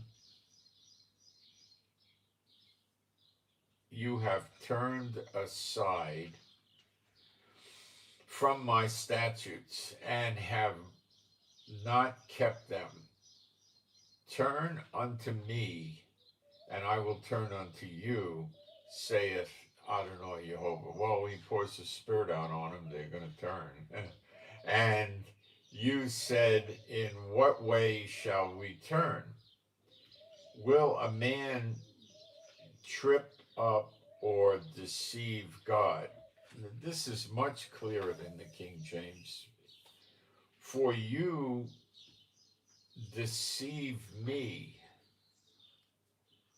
They try to anyway. For you deceive me, and you say, in what have we deceived you? Thee. In that the tithes and the first fruits are with you, and we look away from me, and you look away from me with a looking away, and you utterly cheat me. The year is finished, and you have brought all the produce into the storehouses, but the robbery thereof shall be in his house. Turn now in this matter, saith the Lord Almighty, if I will not open to you the floodgates of heaven and pour out my blessing upon you until you say it is enough. And I will appoint food for you, and I will not destroy the fruit of your land, and your vine in the field shall not be barren, saith Jehovah Almighty. It says the Lord Almighty in English, okay. And all nations shall call you blessed, for you shall be a desirable land, saith the Lord Almighty. You have spoken heavy words against me, saith the Lord. And you said, in what have we spoken against thee? You said, he speaks vanity who serves God. And what profit is it that we have kept the charges, and we walked as suppliants before the face of the Lord Almighty? And now we call strangers blessed, and all who commit lawless acts are built up, and they have resisted God and yet are saved. Thus spoke those who fear the Lord, each one to his neighbor, and the Lord gave heed and listened and wrote a book of remembrance before his face for those who fear the Lord and revere his name. That's the book of life. And they shall be mine, saith the Lord Almighty, on the day which I appoint for a possession, and I will choose them, even as a man chooses his own son that serves him. Very sweet, beautiful. Then shall you turn and discern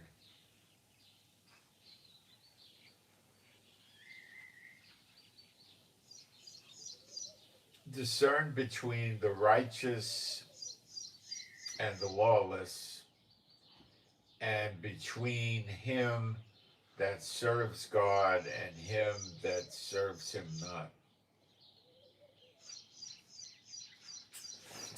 That's around the corner. Malachi 4. It's at the doors. Just wait a little while. Verse 1, Malachi 4. Okay, for behold, Isaiah 60 is on the way, don't worry. For behold, the day comes, burning like an earthen oven, and it shall consume them, and all the aliens, those are the foreigners, the strangers, not the Martians, okay. It shall consume them and all the aliens and all who commit lawless acts. Behold, the day comes, that's the day of vengeance, burning like an earthen oven, and it shall consume or burn up, consume them and all the strangers and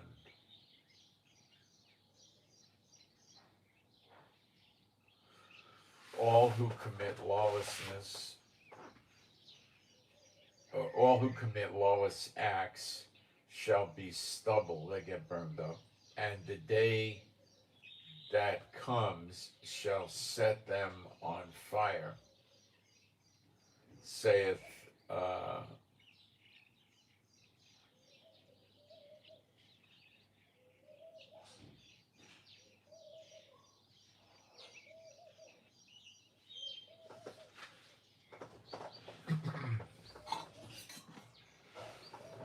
we're back to the 2/3 again, getting cut off.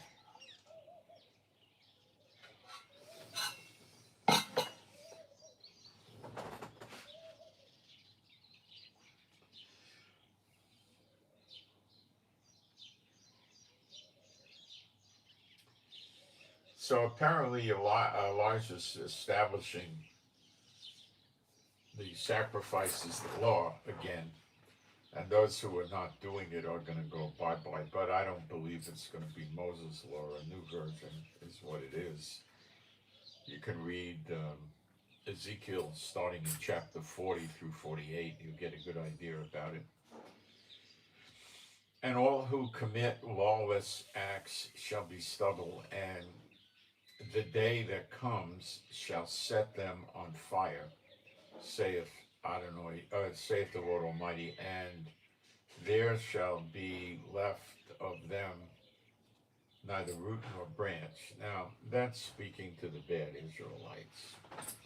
But unto you that fear my name shall the Son of Righteousness, that sun word is Shemish, it means the sun, up in the sky, the sun,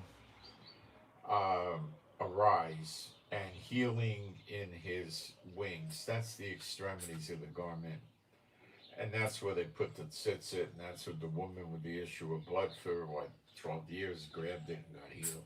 So this is also letting the people know at that time that this is speaking of Yeshua, the Son of Righteousness. It's the same Yeshua who the woman grabbed his tassels, his tzitzit, and got healed.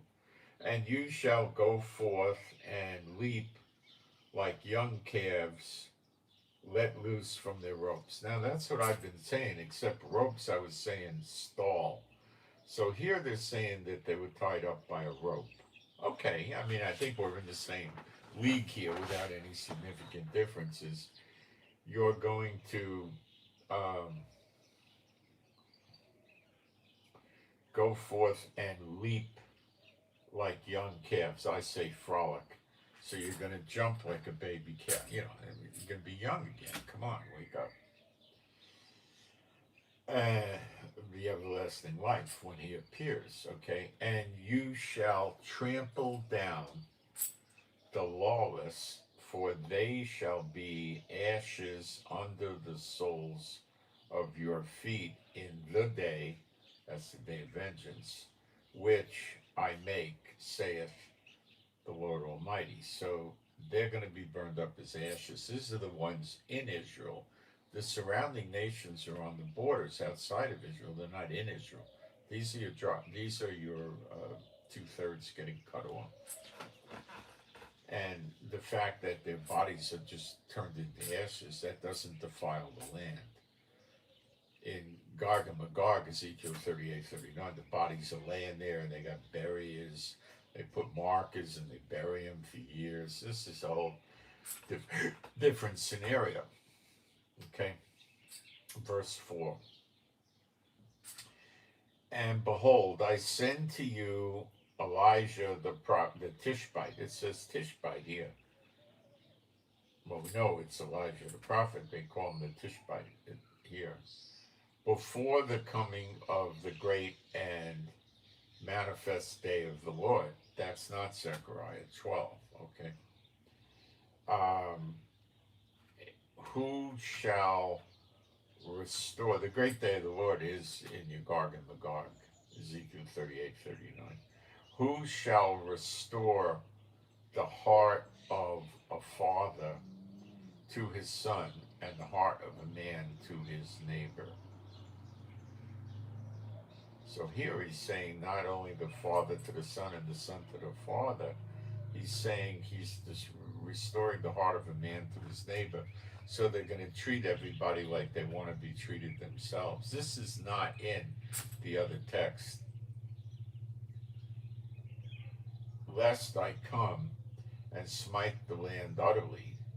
So he's not saying smite the earth with a curse. He's saying smite the land of Israel utterly.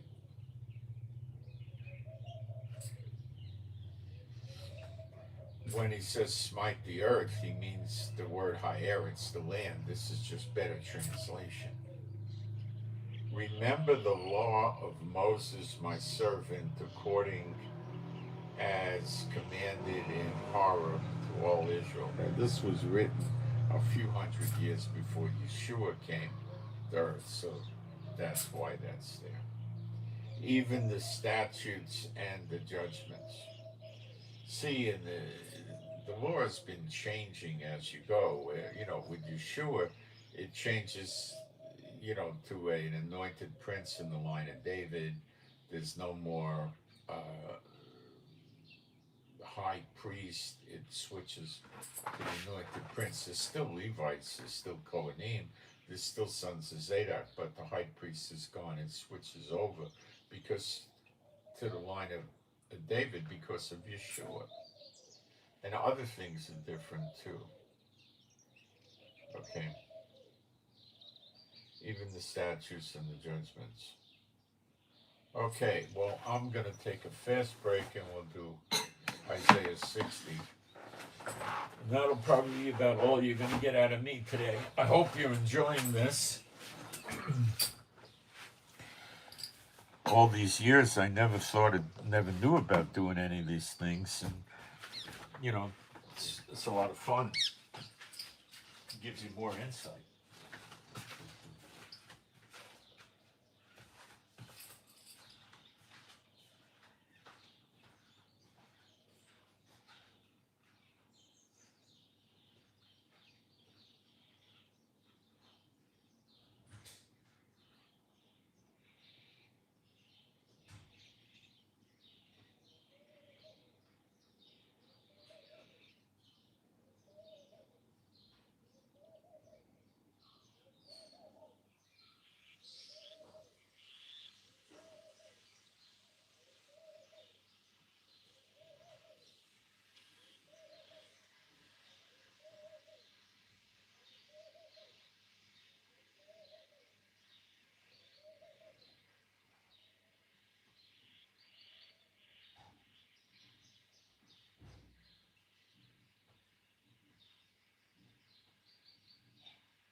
Okay.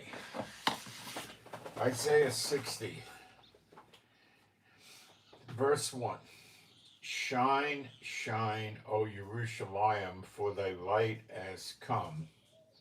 What does it say? Arise, shine, your light has come. It's saying the same thing. Emanate forth light. That's what will happen with us, like with Moses when he came down from Mount Sinai and I had to put a cloth over his head, his face. O Jerusalem, for thy light is come, and the glory of the Lord is risen upon thee. Behold, that's the same glory of the Lord that rose upon Moses and Mount Sinai. It's the same thing. It was the glory of God of Israel up there with him, not Yeshua. And the glory of the Lord is risen upon thee. Behold, I don't believe it was Yeshua. I believe it was the glory of God of Israel. Behold, darkness shall cover the land. Maybe I'm wrong. I'd have to check that again, but my memory tells me it was the glory of God of Israel. Let's leave it there.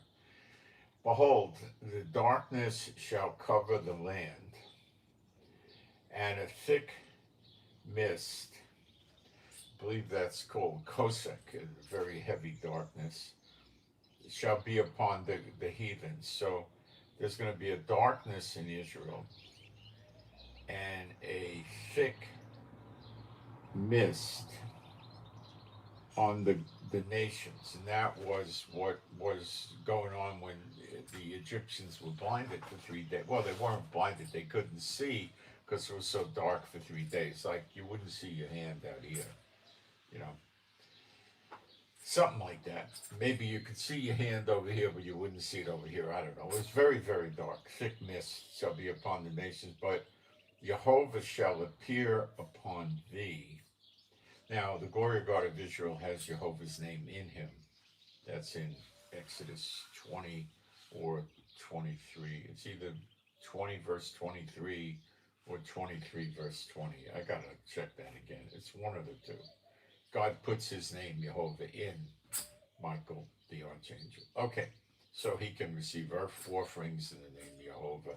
And if God puts his name in him, he can be called Jehovah.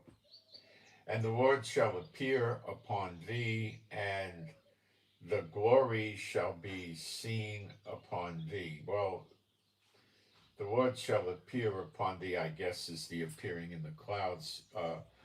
Father God Jehovah does appear with Yeshua together at his right hand, because of Psalm 110:1, it says, the Lord said to my Lord, sit thou at my right hand until I make your enemies your footstool. The enemies are not the footstool, so I believe he's still there at the right. I think it's the both of them that come. It's definitely Yeshua, though. Maybe I'm not right about that, but that's what I believe. And I think it's subtly put forward to us in the text, like in Matthew 24. Okay, behold, but the important thing is looking at Yeshua. So maybe it's just Yeshua. It doesn't, it's still going to get the everlasting life and stuff. Okay. The glory of the Lord is risen upon thee. Behold, darkness shall cover the land, and a kosek, a dark, it's a thick mist, shall be upon the heathen nations. And Jehovah shall appear upon thee, and his glory shall be seen upon thee.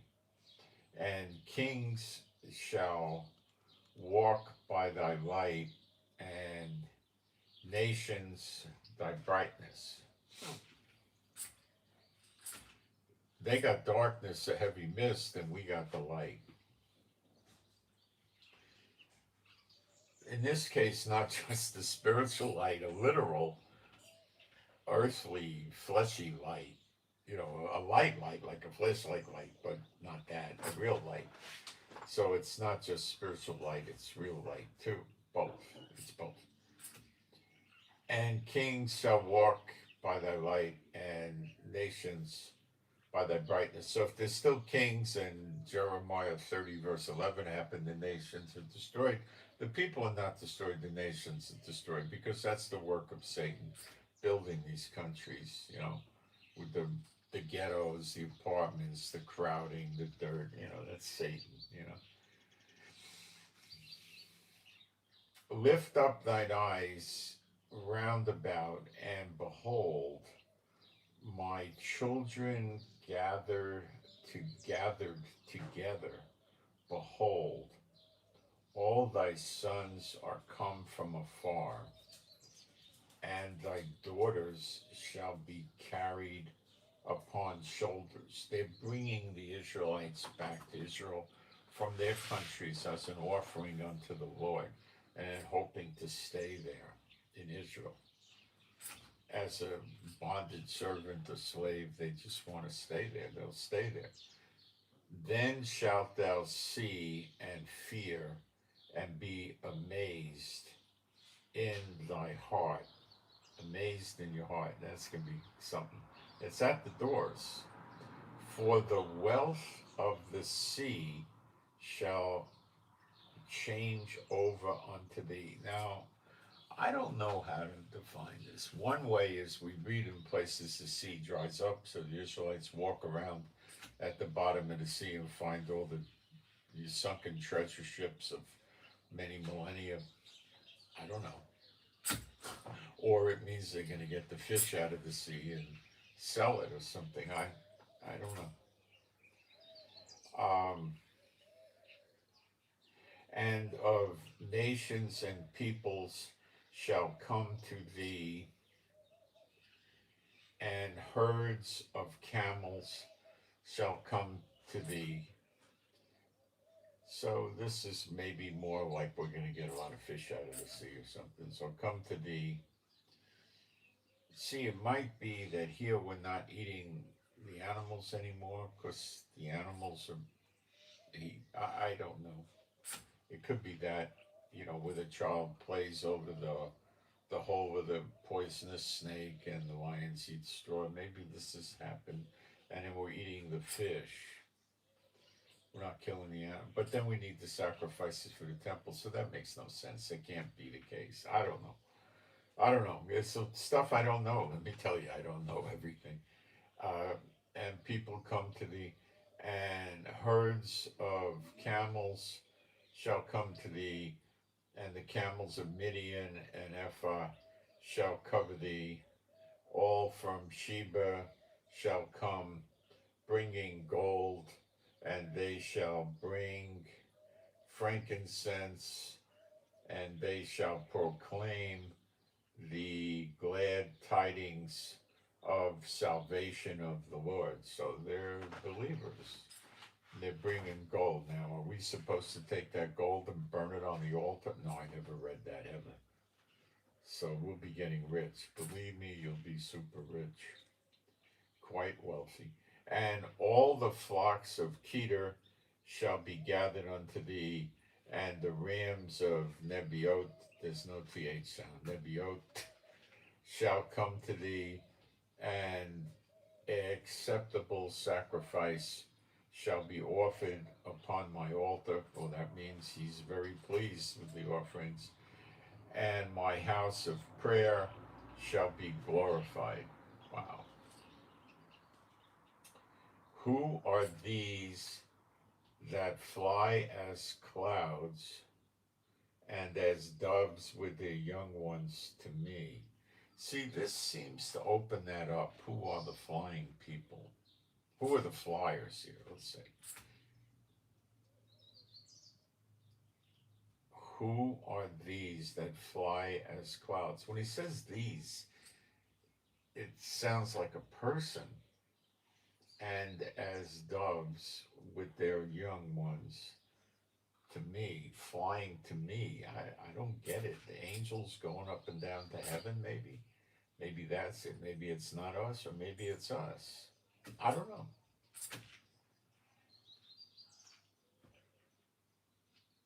This makes me think it's angels because they go into him. Okay? This is interesting. We didn't have this in the King James, and Jusinius never took us here. Okay. The islands have waited for me, and the ships of Tarshish among the first to bring thy children from afar, and their silver and their gold with them, because of the holy name because the Holy One of Israel is glorified. So you'll be leaving with wealth from the countries, just like when you left out of Egypt. Now, the Isles would be North, Central, and South America because they're isolated from the rest of the world. Okay. You could throw the Caribbean in as well.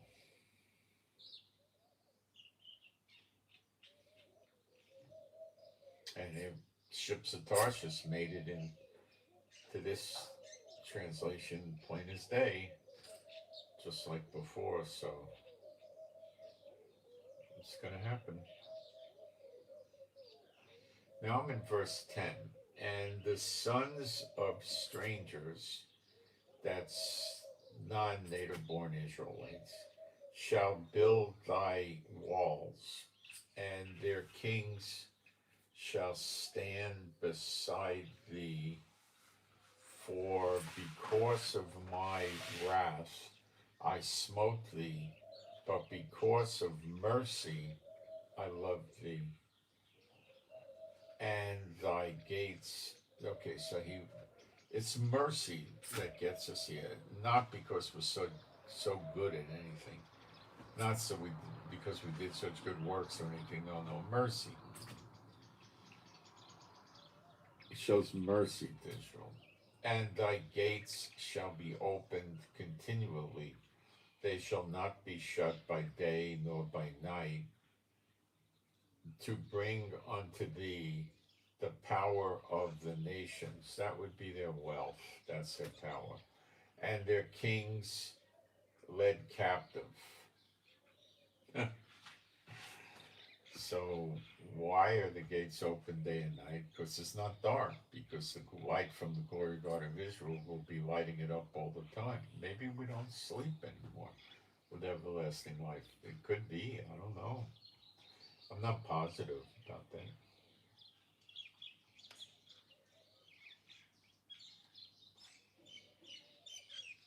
Now I'm in verse 12. For the nations and the kings which will not serve thee shall perish. So now you know what brought on Gog and Magog. And those nations shall be utterly made desolate. And the glory of Lebanon shall come to thee, with the cypress and the pine and cedar together, to glorify my holy place. That's the next temple. And I will glorify the place of my feet. Speaking of the glory of God of Israel there. And it also could be referencing the footstool. And the sons of them that afflicted thee, the sons of them that afflicted thee.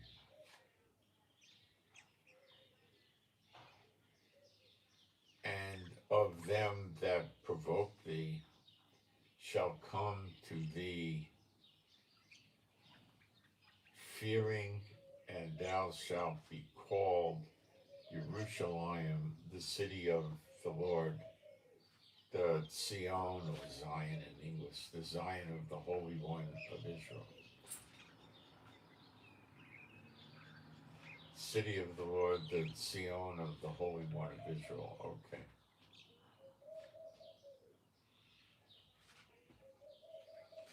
Jerusalem is the only city in the world that's named after God, Yah, for God.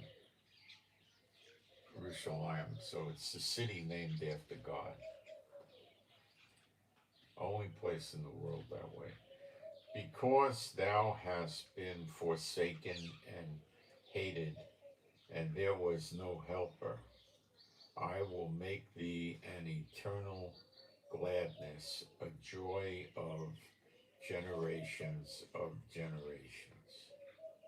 And thou shalt suck the milk of nations, that's allegory, and shall eat the wealth of kings, and thou shalt know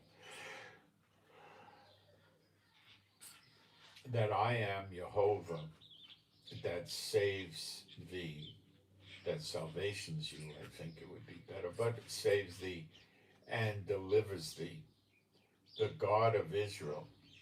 And for brass I bring thee gold, and for iron I bring thee silver, and for wood I bring thee brass, and for stones iron, and I will appoint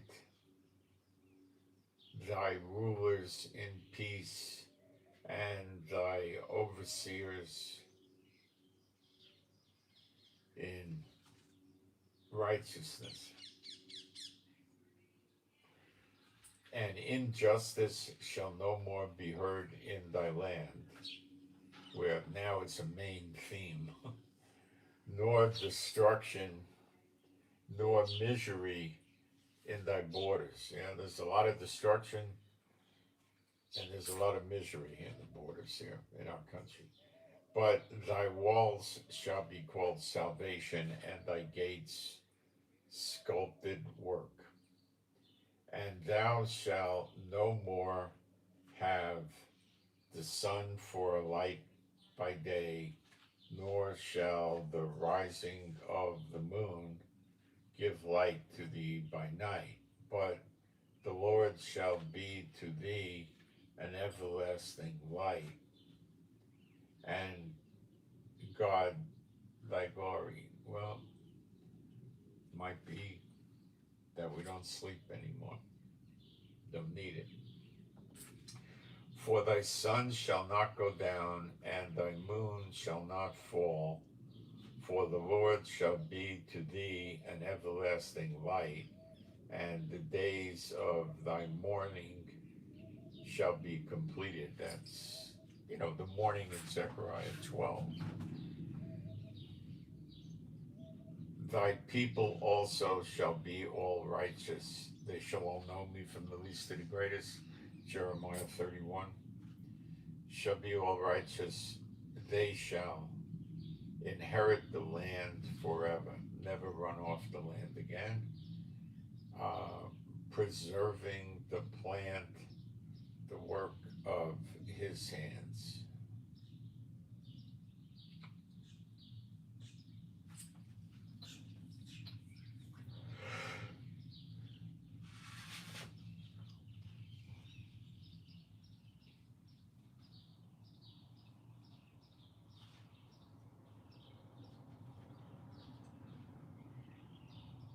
Preserving the plant, the work of his hands, for glory, it says. Okay, verse 22. The little one shall become thousands. Well, everlasting life is what's going to cause that. And the least one, a great nation. Jehovah will gather them together in due time. In the time. Well, that's all that I translated for today. It was quite a bit, and it knocked me out. Trying to see if we've got any. No. We could do more of this. People, I think only the real true believers like this sort of stuff. The others, I don't know.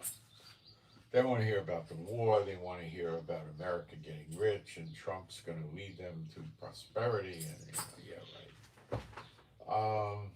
So I'll try to do other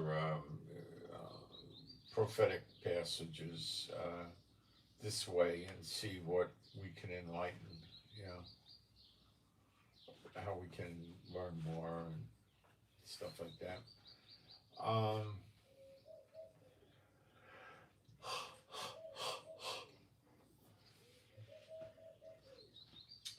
So I've always doubted the Old Testament work works because I always would wonder why the oldest one we have is 900 AD. You know,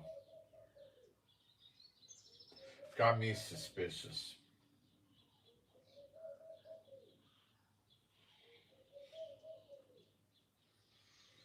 I was running around many years ago when I was in Israel asking rabbis and other people for Old Testaments that were older than what was used in King James, which is Masoretic, and nobody wanted to talk to me about any of that.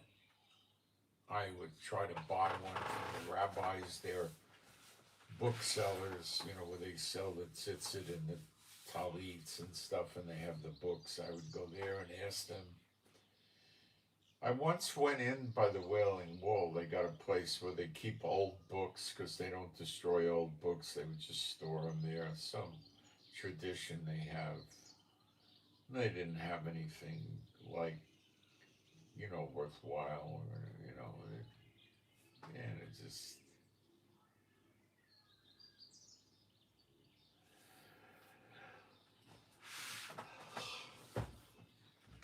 Now you get to the New Testament, which,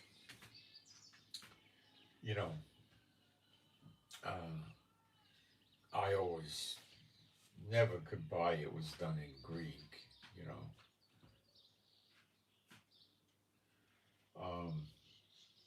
and the church world just rejects it being in Hebrew. Malachi was written a few hundred years before Yeshua, I think 300-400 years. It was Hebrew. And then all of a sudden when Yeshua came, now they're not doing Hebrew, they're doing Greek. Well, you see, this is where they start hating me. What am I going to do?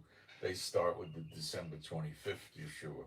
2 Corinthians 11:4. They have another Jesus. They have another gospel and they receive another spirit. They don't want to ever talk about that. It's in 2 Corinthians 11, verse 4. It's in there. You don't want to believe it, though, but it's there. So what Salkinson's did was very similar to what we're doing here. They took the Greek New Testament and they found the words in the Greek and they went back to the Septuagint. I don't know which Septuagint he used, probably the same thing I'm using, and figured out what Hebrew word was replaced by the Greek, and then they take that Hebrew word and pick it up and move it into the New Testament, and they built a Hebrew New Testament painstakingly without computers back in the 1880, 1885 era. And that's what they got.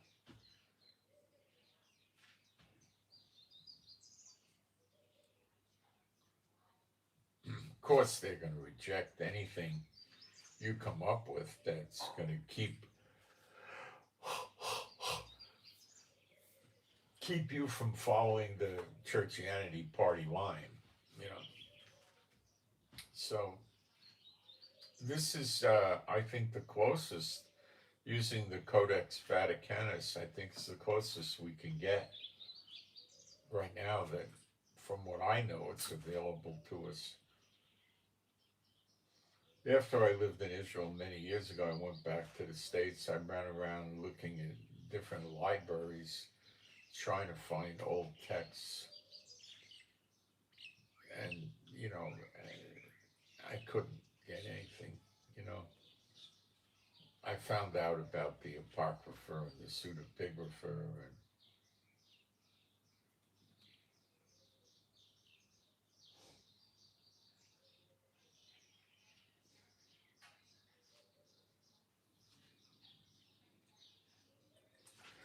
so that's the deal, and I hope you enjoyed it. If you didn't enjoy it or you don't like it, I mean, people don't write me and tell me, yeah, I like this, I don't like it. I don't know why they don't. You can, you don't have to, but you can. by the way the offerings are going, most of the people don't like what I'm doing anymore. So that just tells me we're changing in time, because there's new stuff coming, like I did today, like I have been doing. There's new stuff. And perhaps the Lord doesn't think it's for them. It's not for the tares, just for the wheat. Well, no, it could be that, but something seems changing. And I'm telling you, it's at the doors, and stuff's going on, okay? Remember, Syria fell in 11 days, so don't try to say, oh, this is going to take years. You don't know. Nobody would have said Syria could fall in 11 days. Nobody. You would have heard everything from, 6 months to 3 years, so you don't know.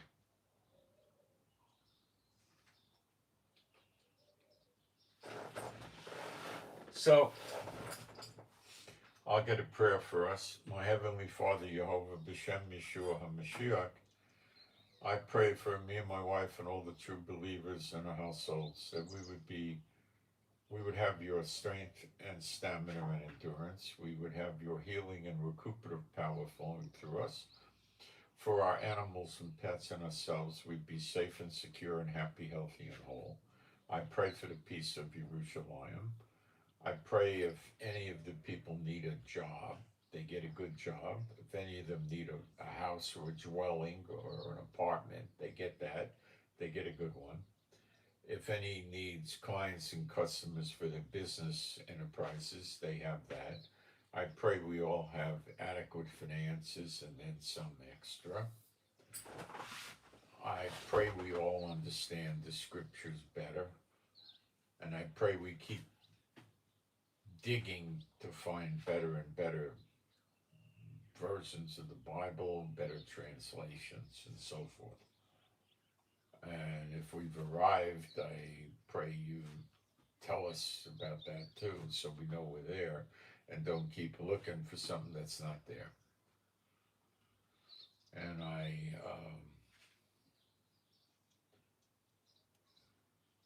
submit this to you, my Heavenly Father, B'Shem Yeshua HaMashiach, and you can agree with that even if it's on a video, and would help, okay?